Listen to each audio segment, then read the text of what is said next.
Hello everyone good morning आपण मानक स्वागत करुच्ची आशा करुच्ची आपण माने समस्ते बहुत ही भलरे थिबे। आज सेसन रे आलोचना करबा ओडिया पेडागोजी रो मैराथन क्लास आगामी ओटीईटी एग्जाम पई आपण मन पई क्लास टी बहुत ही हेल्पफुल रहिबो। तो आपनकर ओटीईटी परीक्षा आउ अल्प दिन रहिला तो आपण माने जोरजार प्रिपरेशन जारी रखंतु। तो चलंतु डेरी न करी आरंभ करिबा क्लास। तो फास्ट क्वेश्चन रही अ लगाई विपरीत अर्थसूचक शब्द लेख। तो जमती कि समर्थ व्यवस्था दिन देखा तो यहाँ गोटे केउ प्रकार प्रश्न अ लगाई विपरीत अर्थसूचक शब्द लेख तो यहाँ गोटे केउ प्रकार प्रश्न। ऑप्शन ए दी क्षुद्र उत्तरमूलक प्रश्न ना संक्षिप्त उत्तरमूलक प्रश्न ना निर्दिष्ट उत्तरमूलक प्रश्न ना मेलक प्रश्न। राइट आंसर कौटा हम राइट आंसर हो आपंकर ऑप्शन नंबर सी जो राइट आंसर। तो यहाँ हूँ निर्दिष्ट उत्तरमूलक प्रश्न मन रखिए ऑप्शन नंबर सी। तो नेक्स्ट देखिए क्यों वाक्यटी पुनः सज्जीकरण प्रश्नर अंतर्गत। तो चारोटी ऑप्शन देती तो पुनः सज्जीकरण प्रश्न कौटा। ऑप्शन ए दी गाई मेढ़ा छेली बलद हरिण देती बी रे देती माँ को भाई को मौसा डका जाए ना जेपरी विज्ञान वैज्ञानिक सेपरी भूगोल ना भल पाए जन्मभूमि को मु मो। तो चारोटी ऑप्शन मध्य तो पुनः सज्जीकरण प्रश्न कौटा। राइट आंसर कौटा हम राइट आंसर जो आपंकर ऑप्शन नंबर डी भल पाए जन्मभूमि को मु मो। तो यहाँ हूँ पुनः सज्जीकरण प्रश्न मन रखिए ऑप्शन नंबर डी। तो नेक्स्ट देखिए वाक्य लेखिला बेले कमा ठारू टिके अधिक विरामर आवश्यकता थिले केउ विराम चिन्हर व्यवहार करा जिवो कलन ना सेमिकलन ना उद्धृत ना हाइफेन। राइट आंसर कौटा हम राइट आंसर जो आपंकर ऑप्शन नंबर बी जो राइट आंसर सेमिकलन चिन्ह व्यवहार करा जिवो वाक्य लेखिला बेले कमा ठारू टिके अधिक विरामर आवश्यक थिले तो सेथिरे सेमिकलन चिन्ह व्यवहार करा जिवो। तो ऑप्शन नंबर बी जो राइट आंसर।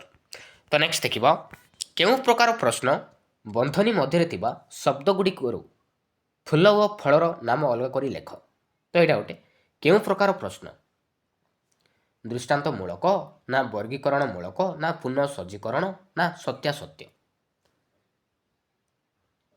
फूल व फलर नाम अलग करी लेख। तो यहाँ गोटे केउ प्रकार प्रश्न यहाँ हूँ वर्गीकरण मूलक प्रश्न मन रखिए। तो ऑप्शन नंबर बी जो राइट आंसर। तो नेक्स्ट देखिबा जड़े शिक्षार्थी शब्द लेखिबारे बारंबार बनान भूल करुच्ची केउ पद्धति अवलंबन कले पिलार वर्णाशुद्धि करा जाई परिबो। ऑप्शन ए दी शिक्षक बारंबार ठीक शब्दटी को कलापटार लिखिबे बी रे दी पिला को लेखिबार नियम बुझाइबे सी रे दी पिला को बारंबार लेखाइबे ना श्रेणीर समस्त पिला को लेखालेखि करिबार सुजोग देबे। जड़े शिक्षार्थी शब्द लिखिबारे बारंबार बनान भूल करुच्ची तो सेथिपाई आमे केउ वर्णाशुद्धि करा जाई परिबो कौन कले केउ पद्धति। राइट आंसर कौटा हम राइट आंसर जो आपंकर ऑप्शन नंबर ए जो राइट आंसर मन रखिए शिक्षक बारंबार ठीक शब्दटी को कलापटारे लिखिबे। तो ऑप्शन नंबर ए। तो नेक्स्ट देखिबा कौन सी विद्यालय रे शिक्षक व छात्र छात्री को नहीं साहित्य संसदटीए गठित है यह द्वारा पारंपरिक शिक्षादान त्वरान्वित हम ना शिक्षार्थी मान मनरे सृजनशील मनोभाव सुप्त प्रतिभा विकसित हम ना कविता पाठ प्रति उत्साह सृष्टि हम ना सुंदर हस्ताक्षर लिखापी प्रेरणा जगाइब। राइट आंसर कौटा हम राइट आंसर जो आपंकर ऑप्शन नंबर बी जो right answer. Option number B शिक्षार्थी मान मनरे सृजनशील मनोभाव व सुप्त प्रतिभा विकसित हम। तो राइट आंसर जो आपंकर ऑप्शन नंबर बी। तो नेक्स्ट देखिबा तो नेक्स्ट क्वेश्चन रही एनसीएफ 5 को आखि आगर रखी शिक्षण पाई टी&एससीईआरटी कौन प्रस्तुति करिछि कौन प्रस्तुति करिछि। राइट आंसर कौटा हम राइट आंसर जो आपंकर ऑप्शन नंबर बी जो राइट आंसर एससीएफ 7 प्रस्तुति करिछि ऑप्शन नंबर बी। तो नेक्स्ट देखिबा पठनर उद्देश्य केउटी पठनर उद्देश्य कौटा। ଅପସନ୍ ଏରେ ଦେଇଛି ଛାପା ଅକ୍ଷରକୁ ଦେଖି ଲେଖିବା, ନା ଗଡ଼ ଗଡ଼ କରି ନ ବୁଝି ପଢ଼ିବା, ନା ପ୍ରଶ୍ନ ଉତ୍ତର ଲେଖିବା, ନା ବହିରେ ଥିବା ଛାପା ଅକ୍ଷର, ଶବ୍ଦ, ବାକ୍ୟ, ଅନୁଚ୍ଛେଦ ଗୁଡ଼ିକୁ ପଢ଼ି ବୁଝିବା। ପଠନର ଉଦ୍ଦେଶ୍ୟ କେଉଁଟା? ରାଇଟ୍ ଆନ୍ସର୍ କେଉଁଟା ହେବ? ରାଇଟ୍ ଆନ୍ସର୍ ହେଇଯିବ ଆପଣଙ୍କର ଅପସନ୍ ନମ୍ବର ଡି। ପଠନର ଉଦ୍ଦେଶ୍ୟ ହେଉଛି ବହିରେ ଥିବା ଛାପା ଅକ୍ଷର, ଶବ୍ଦ, ବାକ୍ୟ, ଅନୁଚ୍ଛେଦ ଗୁଡ଼ିକୁ ପଢ଼ି ବୁଝିବା। ତ ଏଇଟା ହେଉଛି ପଠନର ଉଦ୍ଦେଶ୍ୟ। ତ ଅପସନ୍ ନମ୍ବର ଡି ହେଇଯିବ ରାଇଟ୍ ଆନ୍ସର୍। ତ ନେକ୍ସଟ ଦେଖିବା ବ୍ୟାପକ ପଠନ ଉଦାହରଣ କେଉଁଟି? ତ ବ୍ୟାପକ ପଠନର ଏକ୍ଜାମ୍ପଲ୍ କେଉଁଟା? ଅପସନ୍ ଏରେ ଦେଇଛି କେବଳ ପାଠ୍ୟପୁସ୍ତକର ବିଷୟ ଗୁଡ଼ିକୁ ପଢ଼ିବା, ନା ପଢ଼ିଲା ବେଳେ ପାଠ୍ୟପୁସ୍ତକ ମଧ୍ୟରେ ସୀମିତ ରହିବା, ନା ପାଠ୍ୟପୁସ୍ତକ ଛଡ଼ା ଅନ୍ୟାନ୍ୟ ବହି ଯଥା ଗଳ୍ପ, ଉପନ୍ୟାସ, ସମ୍ବାଦପତ୍ର, କବିତା ଇତ୍ୟାଦି ପଢ଼ିବା, ନା ପଢ଼ିଲା ବେଳେ ପଢ଼ି ପଢ଼ି ଲେଖିବା। ରାଇଟ୍ ଆନ୍ସର୍ କେଉଁଟା ହେବ? ରାଇଟ୍ ଆନ୍ସର୍ ହେଇଯିବ ଆପଣଙ୍କର ଅପସନ୍ ନମ୍ବର ସି ହେଇଯିବ ରାଇଟ୍ ଆନ୍ସର୍। ତ ବ୍ୟାପକ ପଠନର ଏକ୍ଜାମ୍ପଲ୍ ହେଉଛି ପାଠ୍ୟପୁସ୍ତକ ଛଡ଼ା ଅନ୍ୟାନ୍ୟ ବହି ଯଥା ଗଳ୍ପ, ଉପନ୍ୟାସ, ସମ୍ବାଦପତ୍ର, କବିତା ଇତ୍ୟାଦି ପଢ଼ିବା। ଏଇଟା ହେଉଛି ବ୍ୟାପକ ପଠନର ଏକ୍ଜାମ୍ପଲ୍ ଅଟେ। ତ ଅପସନ୍ ନମ୍ବର ସି ହେଇଯିବ ରାଇଟ୍ ଆନ୍ସର୍। ତ ନେକ୍ସଟ ଦେଖିବା କେଉଁଟି ମୂଲ୍ୟାୟନର ଉଦ୍ଦେଶ୍ୟ ଅଟେ? ତ ମୂଲ୍ୟାୟନର ଉଦ୍ଦେଶ୍ୟ କେଉଁଟା? ଅପସନ୍ ଏରେ ଦେଇଛି ବର୍ଷ ଶେଷରେ ପରୀକ୍ଷା ମାଧ୍ୟମରେ ପିଲା କେତେ ନମ୍ବର ରଖିଲା ଜାଣିବା, ନା ବର୍ଷ ଥରେ ପରୀକ୍ଷା କରି ପ୍ରଥମ, ଦ୍ୱିତୀୟ, ତୃତୀୟ ଭାବେ ପିଲାଙ୍କୁ ରାଙ୍କିଂ କରିବା, ନା ପିଲା କେତେ ଜାଣିଲା ତାର ଏକ ଧାରାବାହିକ ତଥ୍ୟ ସଂଗ୍ରହ କରି ତାକୁ ବିଶ୍ଳେଷଣ କରିବା, ନା ପରୀକ୍ଷା ମାଧ୍ୟମରେ ପିଲାଙ୍କ ମନରେ ପାତର ଅନ୍ତର ସୃଷ୍ଟି କରିବା। ତ ମୂଲ୍ୟାୟନର ଉଦ୍ଦେଶ୍ୟ କେଉଁଟା? ରାଇଟ୍ ଆନ୍ସର୍ କେଉଁଟା ହେବ? ରାଇଟ୍ ଆନ୍ସର୍ ହେଇଯିବ ଆପଣଙ୍କର ଅପସନ୍ ନମ୍ବର ସି। ପିଲା କେତେ ଜାଣିଲା ତାର ଏକ ଧାରାବାହିକ ତଥ୍ୟ ସଂଗ୍ରହ କରି ତାକୁ ବିଶ୍ଳେଷଣ କରିବା। ତ ଏଇଟା ହେଉଛି ମୂଲ୍ୟାୟନର ଏକ ଉଦ୍ଦେଶ୍ୟ ଅଟେ। ତ ଅପସନ୍ ନମ୍ବର ସି ହେଇଯିବ ରାଇଟ୍ ଆନ୍ସର୍। ତ ନେକ୍ସଟ ଦେଖିବା ଭାଷା ଜ୍ଞାନ ବୃଦ୍ଧି ପାଇଁ ଦୁର୍ବଳ ପିଲାଙ୍କୁ ଶ୍ରେଣୀରେ କିପରି ସାହାଯ୍ୟ କରାଯାଇପାରିବ? ଭାଷା ଜ୍ଞାନ ବୃଦ୍ଧି କରିବା ପାଇଁ ଦୁର୍ବଳ ପିଲାଙ୍କୁ ଶ୍ରେଣୀରେ କିପରି ସାହାଯ୍ୟ କରାଯାଇପାରିବ? ଦୁର୍ବଳ ପିଲା ବୁଝିପାରିଲା ପରି ଶବ୍ଦ, ଭାଷା ଶିକ୍ଷକ ବ୍ୟବହାର କରିବା ଉଚିତ, ନା ଶିକ୍ଷକ ଶ୍ରେଣୀରେ ସମୃଦ୍ଧପୂର୍ଣ୍ଣ ଭାଷା ବ୍ୟବହାର କରିବା ଉଚିତ, ନା ଶିକ୍ଷକ ଶ୍ରେଣୀରେ ଭଲ ପିଲାଙ୍କ ଉପରେ ଗୁରୁତ୍ୱ ଦେବା ଉଚିତ, ନା ଶିକ୍ଷକ ଭଲ ପିଲାମାନଙ୍କ ଉନ୍ନତି ହେଲା ପରି ଭାଷା ପ୍ରୟୋଗ କରିବା ଉଚିତ? ରାଇଟ୍ ଆନ୍ସର୍ କେଉଁଟା ହେବ? ରାଇଟ୍ ଆନ୍ସର୍ ହେଇଯିବ ଆପଣଙ୍କର ଅପସନ୍ ନମ୍ବର ରାଇଟ୍ ଆନ୍ସର୍ ହେଇଯିବ ଆପଣଙ୍କର ଅପସନ୍ ନମ୍ବର ଏ ହେଇଯିବ ରାଇଟ୍ ଆନ୍ସର୍। ମନେ ରଖିବେ ଦୁର୍ବଳ ପିଲା ବୁଝିପାରିଲା ପରି ଶବ୍ଦ, ଭାଷା ଶିକ୍ଷକ ବ୍ୟବହାର କରିବା ଉଚିତ। ତ ଅପସନ୍ ନମ୍ବର ଏ ହେଇଯିବ ରାଇଟ୍ ଆନ୍ସର୍। ତ ନେକ୍ସଟ ଦେଖିବା ବ୍ୟାକରଣ ଶିକ୍ଷାଦାନରେ ଆରୋହ ପ୍ରଣାଳୀ କାହାକୁ କୁହାଯାଏ? ବ୍ୟାକରଣ ଶିକ୍ଷାଦାନରେ ଆରୋହ ପ୍ରଣାଳୀ କାହାକୁ କୁହାଯାଏ? ଅପସନ୍ ଏ ଦେଇଛି ଶିକ୍ଷକ ବହି ଧରି ପଢ଼ାନ୍ତି ଓ ସୂତ୍ର ବୁଝି ନ ପାରିଲେ ଶିକ୍ଷକ ସୂତ୍ର ବୁଝାଇ ଦିଅନ୍ତି, ନା ପ୍ରଥମେ ଶିକ୍ଷକ ସୂତ୍ର କୁହନ୍ତି ପରେ ସୂତ୍ରଟି ବୁଝାଇ ଦିଅନ୍ତି, ନା ଶିକ୍ଷକ ପ୍ରଥମେ କେତୋଟି ଉଦାହରଣ ଦେବେ ଓ ସେ ସବୁକୁ ପ୍ରଶ୍ନ ଉତ୍ତର ମାଧ୍ୟମରେ ଆଲୋଚନା କରିବେ, ତାପରେ ସୂତ୍ର ବାହାର କରିବେ, ନା ସୂତ୍ରଟିକୁ ବଡ଼ ପାଟିରେ ପଢ଼ନ୍ତି ତା ଭିତରେ ଥିବା କଠିନ ଶବ୍ଦ ଗୁଡ଼ିକୁ ବୁଝାଇ ଦିଅନ୍ତି। ତ ବ୍ୟାକରଣ ଶିକ୍ଷାଦାନରେ ଆରୋହ ପ୍ରଣାଳୀ କାହାକୁ କୁହାଯାଏ? କାହାକୁ କହିବା? ମନେ ରଖିବେ ଶିକ୍ଷକ ପ୍ରଥମେ କେତୋଟି ଉଦାହରଣ ଦେବେ ଓ ସେ ସବୁକୁ ପ୍ରଶ୍ନ ଉତ୍ତର ମାଧ୍ୟମରେ ଆଲୋଚନା କରି ସୂତ୍ର ବାହାର କରିବେ। ତ ଏଇଟା ତାକୁ ଆମେ କହିବା ବ୍ୟାକରଣ ଶିକ୍ଷାଦାନର ଆରୋହ ପ୍ରଣାଳୀ କହିବା। ତ ଅପସନ୍ ନମ୍ବର ସି ଯିବ ରାଇଟ୍ ଆନ୍ସର୍। ତ ନେକ୍ସଟ ଦେଖିବା ଆମ ପ୍ରଚଳିତ ପାଠ୍ୟପୁସ୍ତକ କେଉଁ ଆଧାରରେ ପ୍ରସ୍ତୁତ? ଆମର ପ୍ରଚଳିତ ପାଠ୍ୟପୁସ୍ତକ କେଉଁ ଆଧାରରେ ପ୍ରସ୍ତୁତ? 1986 ଜାତୀୟ ଶିକ୍ଷାନୀତି, ନା ଜାତୀୟ ପାଠ୍ୟକ୍ରମ ଆଧାର 2005, ନା ରାଧାକୃଷ୍ଣ କମିଶନ, ନା ମୁଦାଲିୟର କମିଶନ? ରାଇଟ୍ ଆନ୍ସର୍ ହେଇଯିବ ଆପଣଙ୍କର ଅପସନ୍ ନମ୍ବର ବି ଜାତୀୟ ପାଠ୍ୟକ୍ରମ ଆଧାର 2005 ଆଧାରରେ ପ୍ରସ୍ତୁତ ଆମର ପ୍ରଚଳିତ ପାଠ୍ୟପୁସ୍ତକ। ମନେ ରଖିବେ ଅପସନ୍ ନମ୍ବର ବି। ତ ନେକ୍ସଟ ଦେଖିବ ମୁକ୍ତ ଉତ୍ତରମୂଳକ ପ୍ରଶ୍ନ କାହାକୁ କୁହାଯାଏ? ମୁକ୍ତ ଉତ୍ତରମୂଳକ ପ୍ରଶ୍ନ କାହାକୁ କହିବା? ଯାହାର ଏକ ନିର୍ଦ୍ଦିଷ୍ଟ ଉତ୍ତର ଥିବ, ନା ପ୍ରଶ୍ନ ଗୁଡ଼ିକ କ୍ଷୁଦ୍ର ହୋଇଥିବ, ନା ପ୍ରଶ୍ନ ଗୁଡ଼ିକର ଉଦ୍ଦେଶ୍ୟ ନଥିବ, ନା ପ୍ରଶ୍ନ ଗୁଡ଼ିକର ଉତ୍ତର ଅନେକ ଆସୁଥିବ। ମୁକ୍ତ ଉତ୍ତରମୂଳକ ପ୍ରଶ୍ନ କାହାକୁ କୁହାଯାଏ? କାହାକୁ କହିବା? ମନେ ରଖିବେ ଯେଉଁ ପ୍ରଶ୍ନରେ କି ଉତ୍ତର ଅନେକ ଆସୁଥିବ ତାକୁ ଆମେ କହିବା ମୁକ୍ତ ଉତ୍ତରମୂଳକ ପ୍ରଶ୍ନ ବୋଲି କହିବା। ତ ଅପସନ୍ ନମ୍ବର ଡି ଯିବ ରାଇଟ୍ ଆନ୍ସର୍। ପ୍ରଶ୍ନ ଗୁଡ଼ିକର ଉତ୍ତର ଅନେକ ଆସୁଥିବ ତାକୁ ଆମେ କହିବା ମୁକ୍ତ ଉତ୍ତରମୂଳକ ପ୍ରଶ୍ନ। Option number D. ତ ନେକ୍ସଟ ଦେଖିବା ନେକ୍ସଟ କ୍ୱେଶ୍ଚନ୍ ଦେଖିବା ଆମ ସିଲାବସରେ ପ୍ରଥମ ଶ୍ରେଣୀ ପାଇଁ ଭାଷା ଶିକ୍ଷା ନିମନ୍ତେ ଶତକଡ଼ା କେତେ ଭାଗ ସମୟ ନିର୍ଦ୍ଧାରିତ ହୋଇଛି? କେତେ ଶତକଡ଼ା? 50, ନା 60, ନା 40, ନା 30? ରାଇଟ୍ ଆନ୍ସର୍ ହେଇଯିବ ଆପଣଙ୍କର ଅପସନ୍ ନମ୍ବର ସି 40। 40% ଭାଗ ସମୟ ନିର୍ଦ୍ଧାରିତ ହୋଇଛି। Option number C. ତ ନେକ୍ସଟ ଦେଖିବା ଭାରତ ସମ୍ବିଧାନର କେଉଁ ଧାରାରେ ବ୍ୟବସ୍ଥା ଅଛି ଯେ ସଂଖ୍ୟାଲଘୁ ଗୋଷ୍ଠୀର ପିଲାମାନେ ନିଜ ମାତୃଭାଷାରେ ଶିକ୍ଷା ଲାଭ କରିବେ? ଧାରା 350 ନା ଧାରା 350 କ ନା 21 ଧାରା ନା 21 କ? ରାଇଟ୍ ଆନ୍ସର କୋଉଟା ହେବ? ରାଇଟ୍ ଆନ୍ସର ହେଇଯିବ ଆପଣଙ୍କର ଅପସନ୍ ନମ୍ବର ବି 350 କରେ। ଭାରତ ସମ୍ବିଧାନର 350 କ ଧାରାରେ ବ୍ୟବସ୍ଥା ଅଛି ଯେ ସଂଖ୍ୟାଲଘୁ ଗୋଷ୍ଠୀର ପିଲାମାନଙ୍କ ନିଜର ମାତୃଭାଷାରେ ଶିକ୍ଷା ଲାଭ କରିବେ। ତ ଅପସନ୍ ନମ୍ବର ବି। ତ ନେକ୍ସଟ ଦେଖିବା ପିଲାମାନଙ୍କର ବନାନ ଭୁଲ ହେବାର କେତେ ଗୁଡ଼ିଏ କାରଣ ଅଛି, ତା ଭିତରେ ପ୍ରାଥମିକ କାରଣଟି କ'ଣ? ପିଲାମାନଙ୍କର ବନାନ ଭୁଲ ହେବାର କେତେ ଗୁଡ଼ିଏ କାରଣ ଅଛି, ତା ଭିତରୁ ତ ପ୍ରାଥମିକ କାରଣଟି କ'ଣ? ତ୍ରୁଟିପୂର୍ଣ୍ଣ ଉଚ୍ଚାରଣ ଶୁଣିବା, ନା ଶିକ୍ଷକମାନଙ୍କର ବନାନ ପ୍ରତି ଦୃଷ୍ଟି ନ ଦେବା, ନା ଗଣମାଧ୍ୟମରେ ତ୍ରୁଟିପୂର୍ଣ୍ଣ ଶବ୍ଦ ଦେଖିବା ଓ ଶୁଣିବା, ନା ବ୍ୟାକରଣ ଜ୍ଞାନ ନଥିବା? ରାଇଟ୍ ଆନ୍ସର କୋଉଟା ହେବ? ରାଇଟ୍ ଆନ୍ସର ହେଇଯିବ ଆପଣଙ୍କର ଅପସନ୍ ନମ୍ବର ଏ ତ୍ରୁଟିପୂର୍ଣ୍ଣ ଉଚ୍ଚାରଣ ଶୁଣିବା। ତା ଭିତରୁ ପ୍ରାଥମିକ କାରଣଟି ହେଉଛି ତ୍ରୁଟିପୂର୍ଣ୍ଣ ଉଚ୍ଚାରଣ ଶୁଣିବା। ତ ଅପସନ୍ ନମ୍ବର ଏ।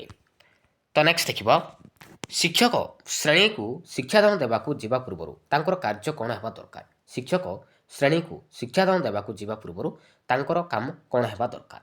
ଶ୍ରେଣୀ ପରିଷ୍କାର ପରିଚ୍ଛନ୍ନତା, ନା ଶ୍ରେଣୀ ସଜ୍ଜା, ନା ପଢ଼େଇବାକୁ ଥିବା ବିଷୟର ପୂର୍ବ ପ୍ରସ୍ତୁତି, ନା ମାନସିକ ସ୍ଥିରତା? ତ ରାଇଟ୍ ଆନ୍ସର କୋଉଟା ହେବ? ରାଇଟ୍ ଆନ୍ସର ହେଇଯିବ ଆପଣଙ୍କର option number C.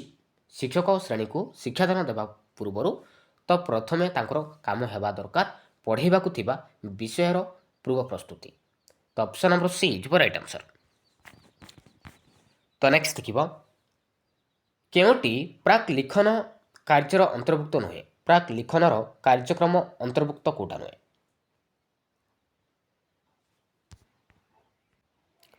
Option A ଦେଇଛି ଫୁଲ ଫଳ ଗଡ଼ି ଇତ୍ୟାଦି ସଂଗ୍ରହ କରିବା, ନା ଚିତ୍ରକୁ ଦେଖି ଚିତ୍ର କରିବା, ନା ଚିତ୍ରରେ ରଙ୍ଗ ଦେବା, ନା ଅକ୍ଷରକୁ ଘଷିବା? ରାଇଟ୍ ଆନ୍ସର ହେଇଯିବ ଆପଣଙ୍କର ଅପସନ୍ ନମ୍ବର ଡି ଅକ୍ଷରକୁ ଘଷିବା। ଏଇଟା କିନ୍ତୁ ପ୍ରାକ୍ ଲିଖନ କାର୍ଯ୍ୟର ଅନ୍ତର୍ଭୁକ୍ତ ନୁହେଁ। Option number D. ତ ନେକ୍ସଟ ଦେଖିବ ଅତିରିକ୍ତ ସାହିତ୍ୟ ପଢ଼ିବା ବେଳେ କେଉଁଥିରେ ଦିଆଯାଏ ନାହିଁ? ଅତିରିକ୍ତ ସାହିତ୍ୟ ପଢ଼ିବାରେ କେଉଁଥିରେ ଦିଆଯାଇ ନଥାଏ? ଆଦର୍ଶ ପଠନ, ନା ଛାତ୍ରଛାତ୍ରୀମାନଙ୍କର ଉଚ୍ଚ ପଠନ, ନା ଶବ୍ଦାର୍ଥୀକରଣ ବ୍ୟାଖ୍ୟା, ନା ବୋଧଜ୍ଞାନ ମୂଳକ ପ୍ରଶ୍ନ?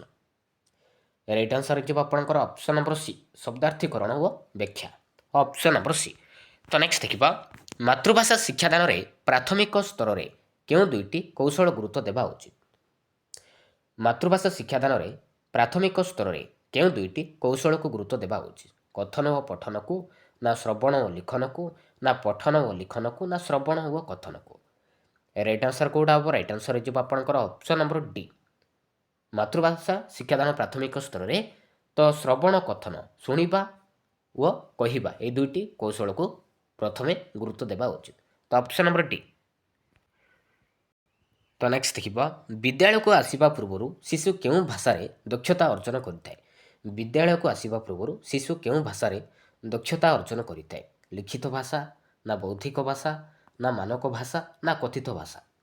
ରାଇଟ୍ ଆନ୍ସର କୋଉଟା ହେବ? ରାଇଟ୍ ଆନ୍ସର ହେଇଯିବ ଆପଣଙ୍କର ଅପସନ୍ ନମ୍ବର ଡି ଯିବ ରାଇଟ୍ ଆନ୍ସର। ତ ବିଦ୍ୟାଳୟକୁ ଆସିବା ପୂର୍ବରୁ ଶିଶୁ କଥିତ ଭାଷା ଦକ୍ଷତା ଅର୍ଜନ କରିଥାଏ। ତ ଅପସନ୍ ନମ୍ବର ଡି। ତ ନେକ୍ସଟ ଦେଖିବା କେଉଁଟି ମାତୃଭାଷା ଶିକ୍ଷାଦାନରେ ମୂଲ୍ୟାୟନ ବିଧିର ଉଦ୍ଦେଶ୍ୟ ସମ୍ପର୍କିତ ନୁହେଁ? ମାତୃଭାଷା ଶିକ୍ଷାଦାନର ମୂଲ୍ୟାୟନର ବିଧିର ଉଦ୍ଦେଶ୍ୟ କୋଉଟା ନୁହେଁ? ଅପସନ୍ ଏ ଦେଇଛି ପଢ଼ାଶୁଣାରେ ଅଧିକ ମନୋନିବେଶ କରିବା ପାଇଁ ଉତ୍ସାହିତ କରିବା, ନା ପାଠଦାନକୁ ବ୍ୟକ୍ତିକେନ୍ଦ୍ରିକ ସହଜ ଓ ସରଳ କରିବା, ନା ବେଶୀ ନମ୍ବର ରଖିଥିବା ଶିଶୁମାନଙ୍କୁ ପୁରସ୍କୃତ କରିବା, ନା ଛାତ୍ରଛାତ୍ରୀମାନଙ୍କ ଦୁର୍ବଳତା ଚିହ୍ନଟ କରି ତା ନିରାକରଣ କରିବା? ରାଇଟ୍ ଆନ୍ସର କୋଉଟା ହେବ? ରାଇଟ୍ ଆନ୍ସର ହେଇଯିବ ଆପଣଙ୍କର ଅପସନ୍ ନମ୍ବର ସି ଯିବ ରାଇଟ୍ ଆନ୍ସର। ବେଶୀ ନମ୍ବର ରଖୁଥିବା ଶିଶୁମାନଙ୍କୁ ପୁରସ୍କୃତ କରିବା ଏଇଟା କିନ୍ତୁ ମାତୃଭାଷା ଶିକ୍ଷାଦାନର ମୂଲ୍ୟାୟନର ଏକ ଉଦ୍ଦେଶ୍ୟ ନୁହେଁ। ତ ଅପସନ୍ ନମ୍ବର ସି ଯିବ ରାଇଟ୍ ଆନ୍ସର। ତ ନେକ୍ସଟ ଦେଖିବା ବର୍ଣ୍ଣଶୁଦ୍ଧି ନିରାକରଣ ପାଇଁ କେଉଁଟି ଅଧିକ ଉପଯୋଗୀ? ବର୍ଣ୍ଣଶୁଦ୍ଧି ନିରାକରଣ କରିବା ପାଇଁ କେଉଁଟି ଅଧିକ ଉପଯୋଗୀ ହୋଇଥାଏ? କଥୋପକଥନ, ନା ବିରାମ ଚିହ୍ନର ବ୍ୟବହାର, ନା ଦ୍ରୁତ ପଠନ, ନା ଲିଖନର ଅଭ୍ୟାସ? ରାଇଟ୍ ଆନ୍ସର ହେଇଯିବ ଆପଣଙ୍କର ଅପସନ୍ ନମ୍ବର ଡି ଲିଖନର ଅଭ୍ୟାସ ଅଧିକ ଉପଯୋଗୀ ହୋଇଥାଏ ବର୍ଣ୍ଣଶୁଦ୍ଧି ନିରାକରଣ କରିବା ପାଇଁ। ତ ଅପସନ୍ ନମ୍ବର ଡି। ତ ନେକ୍ସଟ ଦେଖିବା ଭାଷା ଶିକ୍ଷାର ସର୍ବନିମ୍ନ ଦକ୍ଷତା କେତୋଟି? ଭାଷା ଶିକ୍ଷାର ସର୍ବନିମ୍ନ ଦକ୍ଷତା କେତୋଟି? କେତୋଟି राइट आंसर कौटा हम राइट आंसर हो आपंकर ऑप्शन नंबर सी जो राइट आंसर 9टी मन रखिए भाषा शिक्षार सर्वनिम्न दक्षता हूँ 9टी आ प्राथमिक स्तर में 4टी दक्षता रही शुणा कहवा पढ़ा लिखा श्रवण कथन पठन लिखन तो ऑप्शन नंबर सी। तो नेक्स्ट देखा प्राथमिक स्तर में मातृभाषा शिक्षादान क्यों भाषा माध्यमटी फलप्रद नुहे पुस्तकर भाषा ना आंचलिक भाषा ना पारिवारिक भाषा ना कथित भाषा राइट आंसर कौटा हम राइट आंसर हो आपंकर ऑप्शन नंबर ए जो राइट आंसर प्राथमिक स्तर में मातृभाषा शिक्षादान तो पुस्तकर भाषा फलप्रद नुहे तो ऑप्शन नंबर ए जो राइट आंसर। तो नेक्स्ट देखिए केउटी प्राक लिखन कार्यक्रम संपर्कित नुहे प्राक लिखनर कार्यक्रम संपर्क कौटा नुहे बिंदु जोड़ी चित्र आंकिबा ना दुई धाड़ी मध्य अक्षर लिखा ना गोटे गोलाकार ठ लिखा ना चित्र मध्य रंग देवा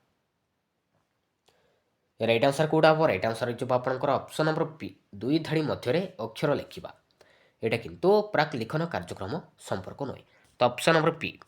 तो नेक्स्ट देखिए शुद्ध शब्द लिखन केउटी आवश्यक शुद्ध शब्द लिखन केउटी आवश्यक कौन आवश्यक ए राइट आंसर कौटा हम राइट आंसर हो आपंकर ऑप्शन नंबर बी बनान खेलर आवश्यक ऑप्शन नंबर बी। तो नेक्स्ट देखिए केउं प्रकार मूल्यन प्रश्नगुड़िक मुख्यतः पाठ्यक्रम बहिर्भूत होता है उपलब्धि परीक्षण में ना प्रवीणता परीक्षण में ना लब्ध ज्ञान परीक्षण में ना सामग्रिक मूल्यन राइट आंसर कौटा हम राइट आंसर हो आपंकर ऑप्शन नंबर बी प्रवीणता परीक्षण में ऑप्शन नंबर बी। तो नेक्स्ट देखिए मातृभाषा शिक्षा कले आम केउं प्रसंग जानीपर ना मातृभाषा मातृभाषा शिक्षा कले आम केउं प्रसंग को आम जानीपर ना वैज्ञानिक परीक्षण ना जातीय संगति ना अंतर्जातीय सद्भाव ना मानविक अधिकार राइट आंसर हो आपंकर ऑप्शन नंबर ए वैज्ञानिक परीक्षण आम जानीपर ना। तो नेक्स्ट देखिए केउं दोष थिले शिशु कथा कहि पारे ना केउं दोष थिले शिशु कथा कहि पारे ना चक्षु दोष ना श्रुति दोष ना स्पर्श दोष ना चलन दोष राइट आंसर हो आपंकर ऑप्शन नंबर बी श्रुति दोष थिले शिशु कथा कहि पारि न थाए ऑप्शन नंबर बी। तो नेक्स्ट देखिए एनसीएफ 5 रो पूरा नाम कौन एनसीएफ 5 रो पूरा नाम कौन option A the national council for education देछि बी रे the national curriculum for foreign language देछि ना नेशनल करिकुलम फॉर एजुकेशन ना नेशनल करिकुलम फ्रेमवर्क एनसीएफ 5 रो फुल फॉर्म कौन हम कौड़ा हम राइट आंसर हो आपंकर ऑप्शन नंबर डी मन रखिए नेशनल करिकुलम फ्रेमवर्क तो ऑप्शन नंबर डी जो राइट आंसर। तो नेक्स्ट देखिए पठन को आम मुख्यतः केते भाग में विभक्त कर पठन को आम मुख्यतः केते भाग में विभक्त कर दुई भाग में ना तीन भाग में ना चार भाग में ना 5 भाग में राइट आंसर कौटा हम राइट आंसर हो आपंकर ऑप्शन नंबर ए पठन को आम मुख्यतः दुई भाग में विभक्त कर गोटे हूँ तात्विक पठन आ गोटे हूँ व्यापक पठन तो ऑप्शन नंबर ए जो राइट आंसर।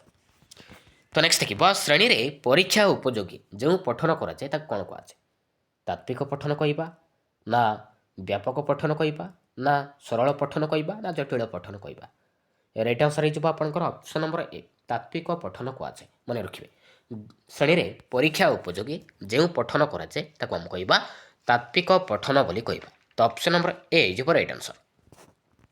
तो नेक्स्ट देखिए आजिकाली केउं शिक्षण उपरे गुरुत्व दि जाइए आजिकाली केउं शिक्षण उपरे अधिक गुरुत्व दि जाइए मार्ग प्रदर्शन शिक्षण ना स्वशिक्षण ना घोषिबा प्रणाली ना उतारी नेबा राइट आंसर हो आपंकर ऑप्शन नंबर बी आजिकाली स्वशिक्षण उपरे अधिक गुरुत्व दि जाइए तो ऑप्शन नंबर बी जो राइट आंसर।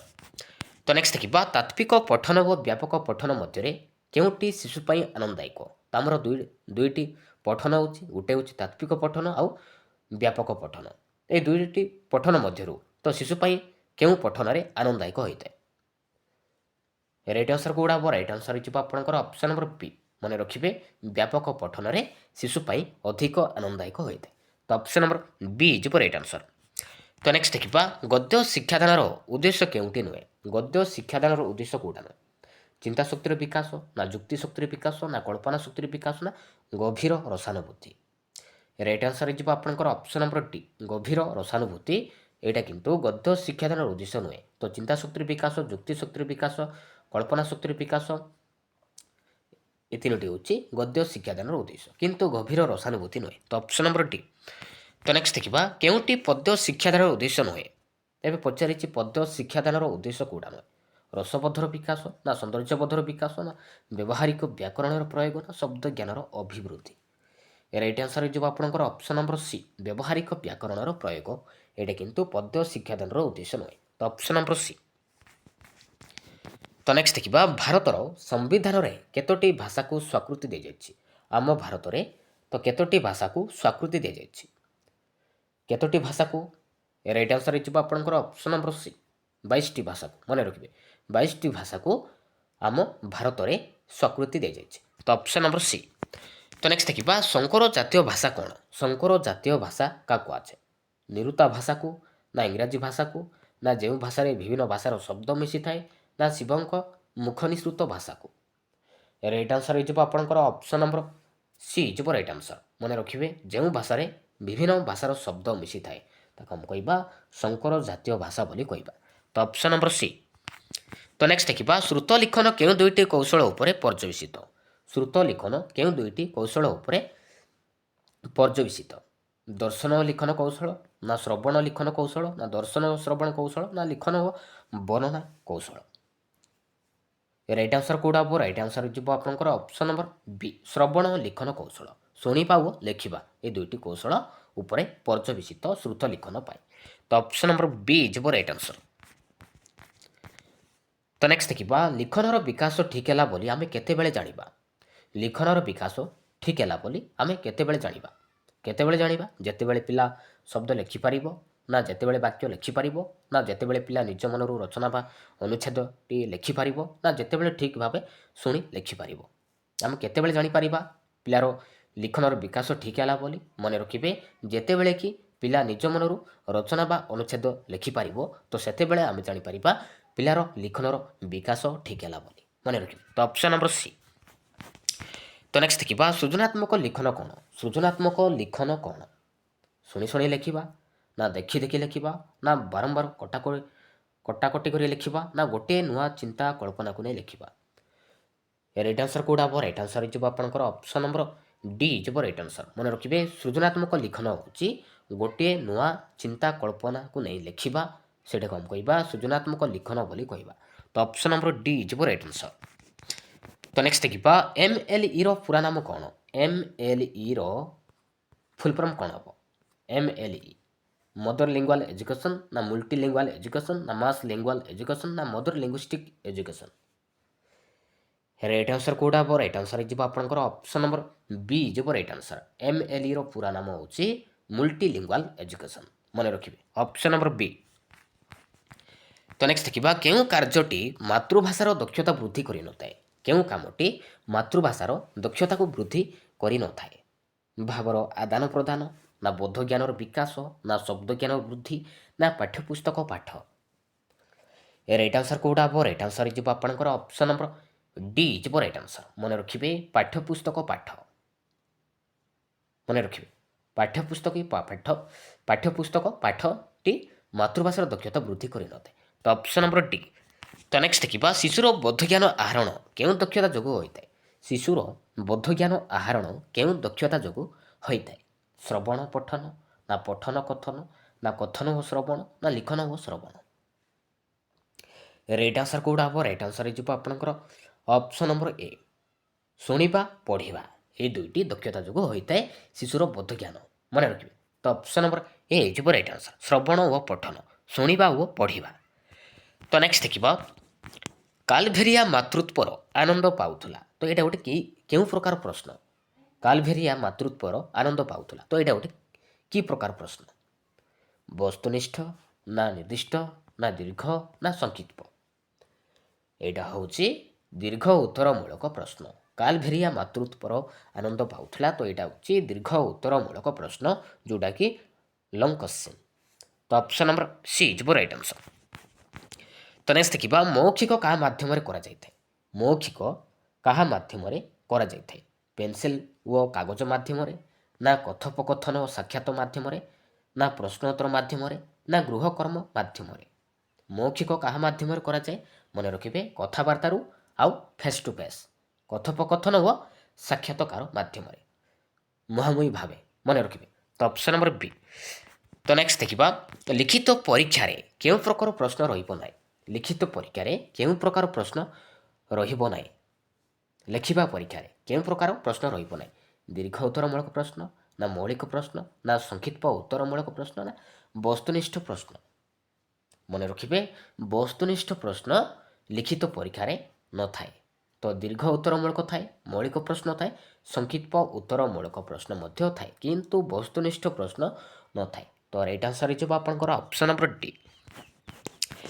तो नेक्स्ट देखिबा केउं मूल्यन को सामग्रिक मूल्यन कहा जाए केउं मूल्यन को आमे कहिबा सामग्रिक मूल्यन कहिबा मौखिक परीक्षण ना वार्षिक परीक्षण ना षाण्मासिक ना गठनमूलक परीक्षण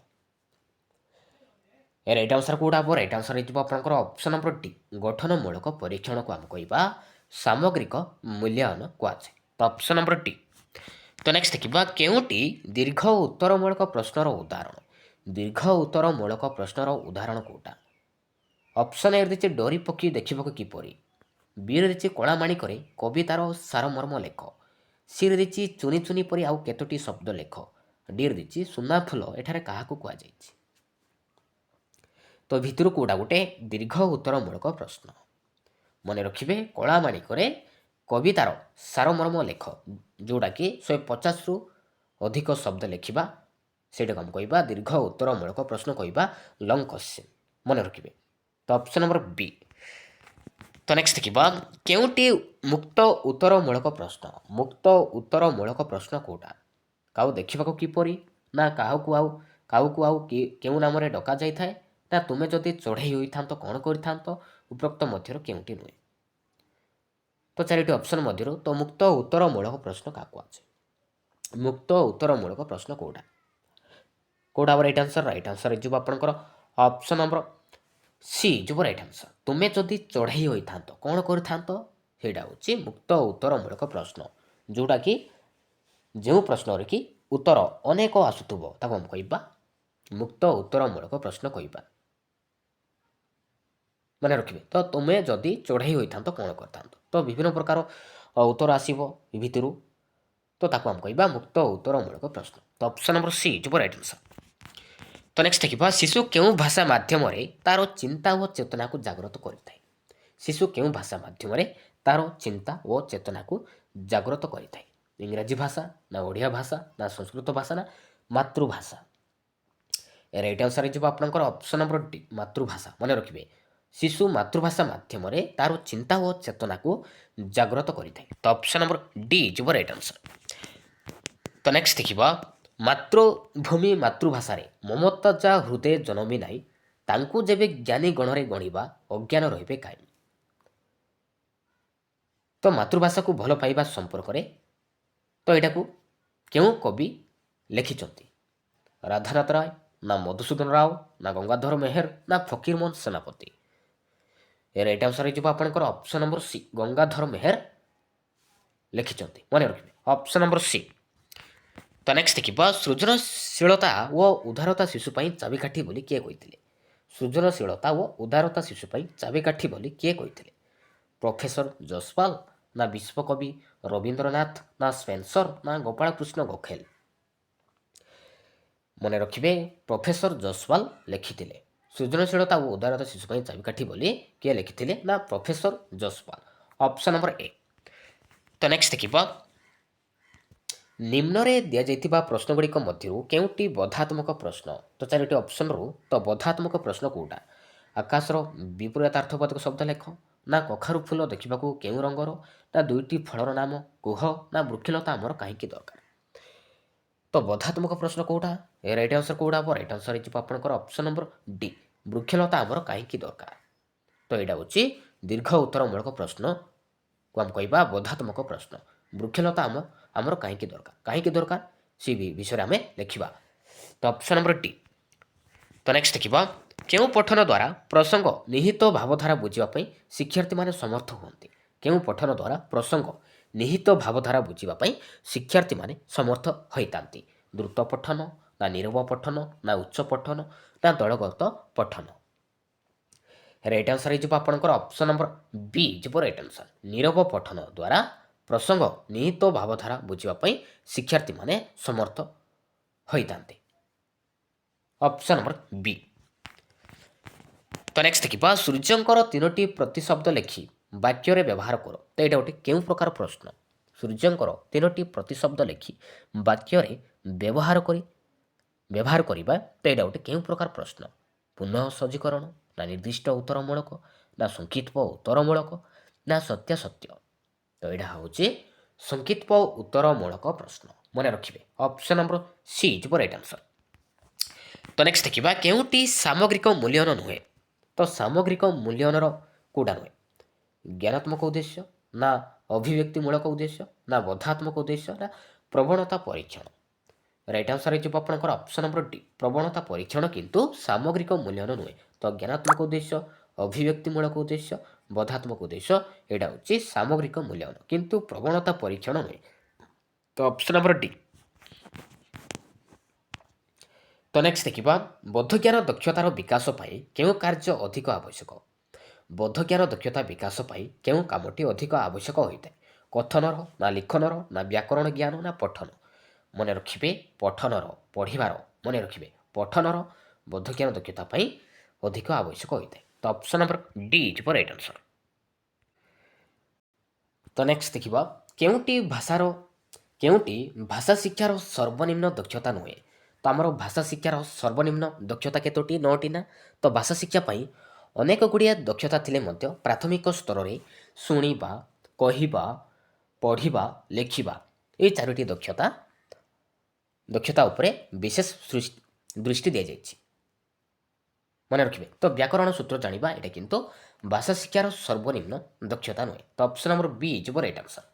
ତ ନେକ୍ସଟ ଦେଖିବା ମାତୃଭାଷା ଶିକ୍ଷକ କେଉଁ ସ୍ତରକୁ ଆସି ଶିକ୍ଷାଦାନ ଆରମ୍ଭ କରିବେ? ମାତୃଭାଷା ଶିକ୍ଷକ କେଉଁ ସ୍ତରକୁ ଆସି ଶିକ୍ଷାଦାନ ଆରମ୍ଭ କରିବେ?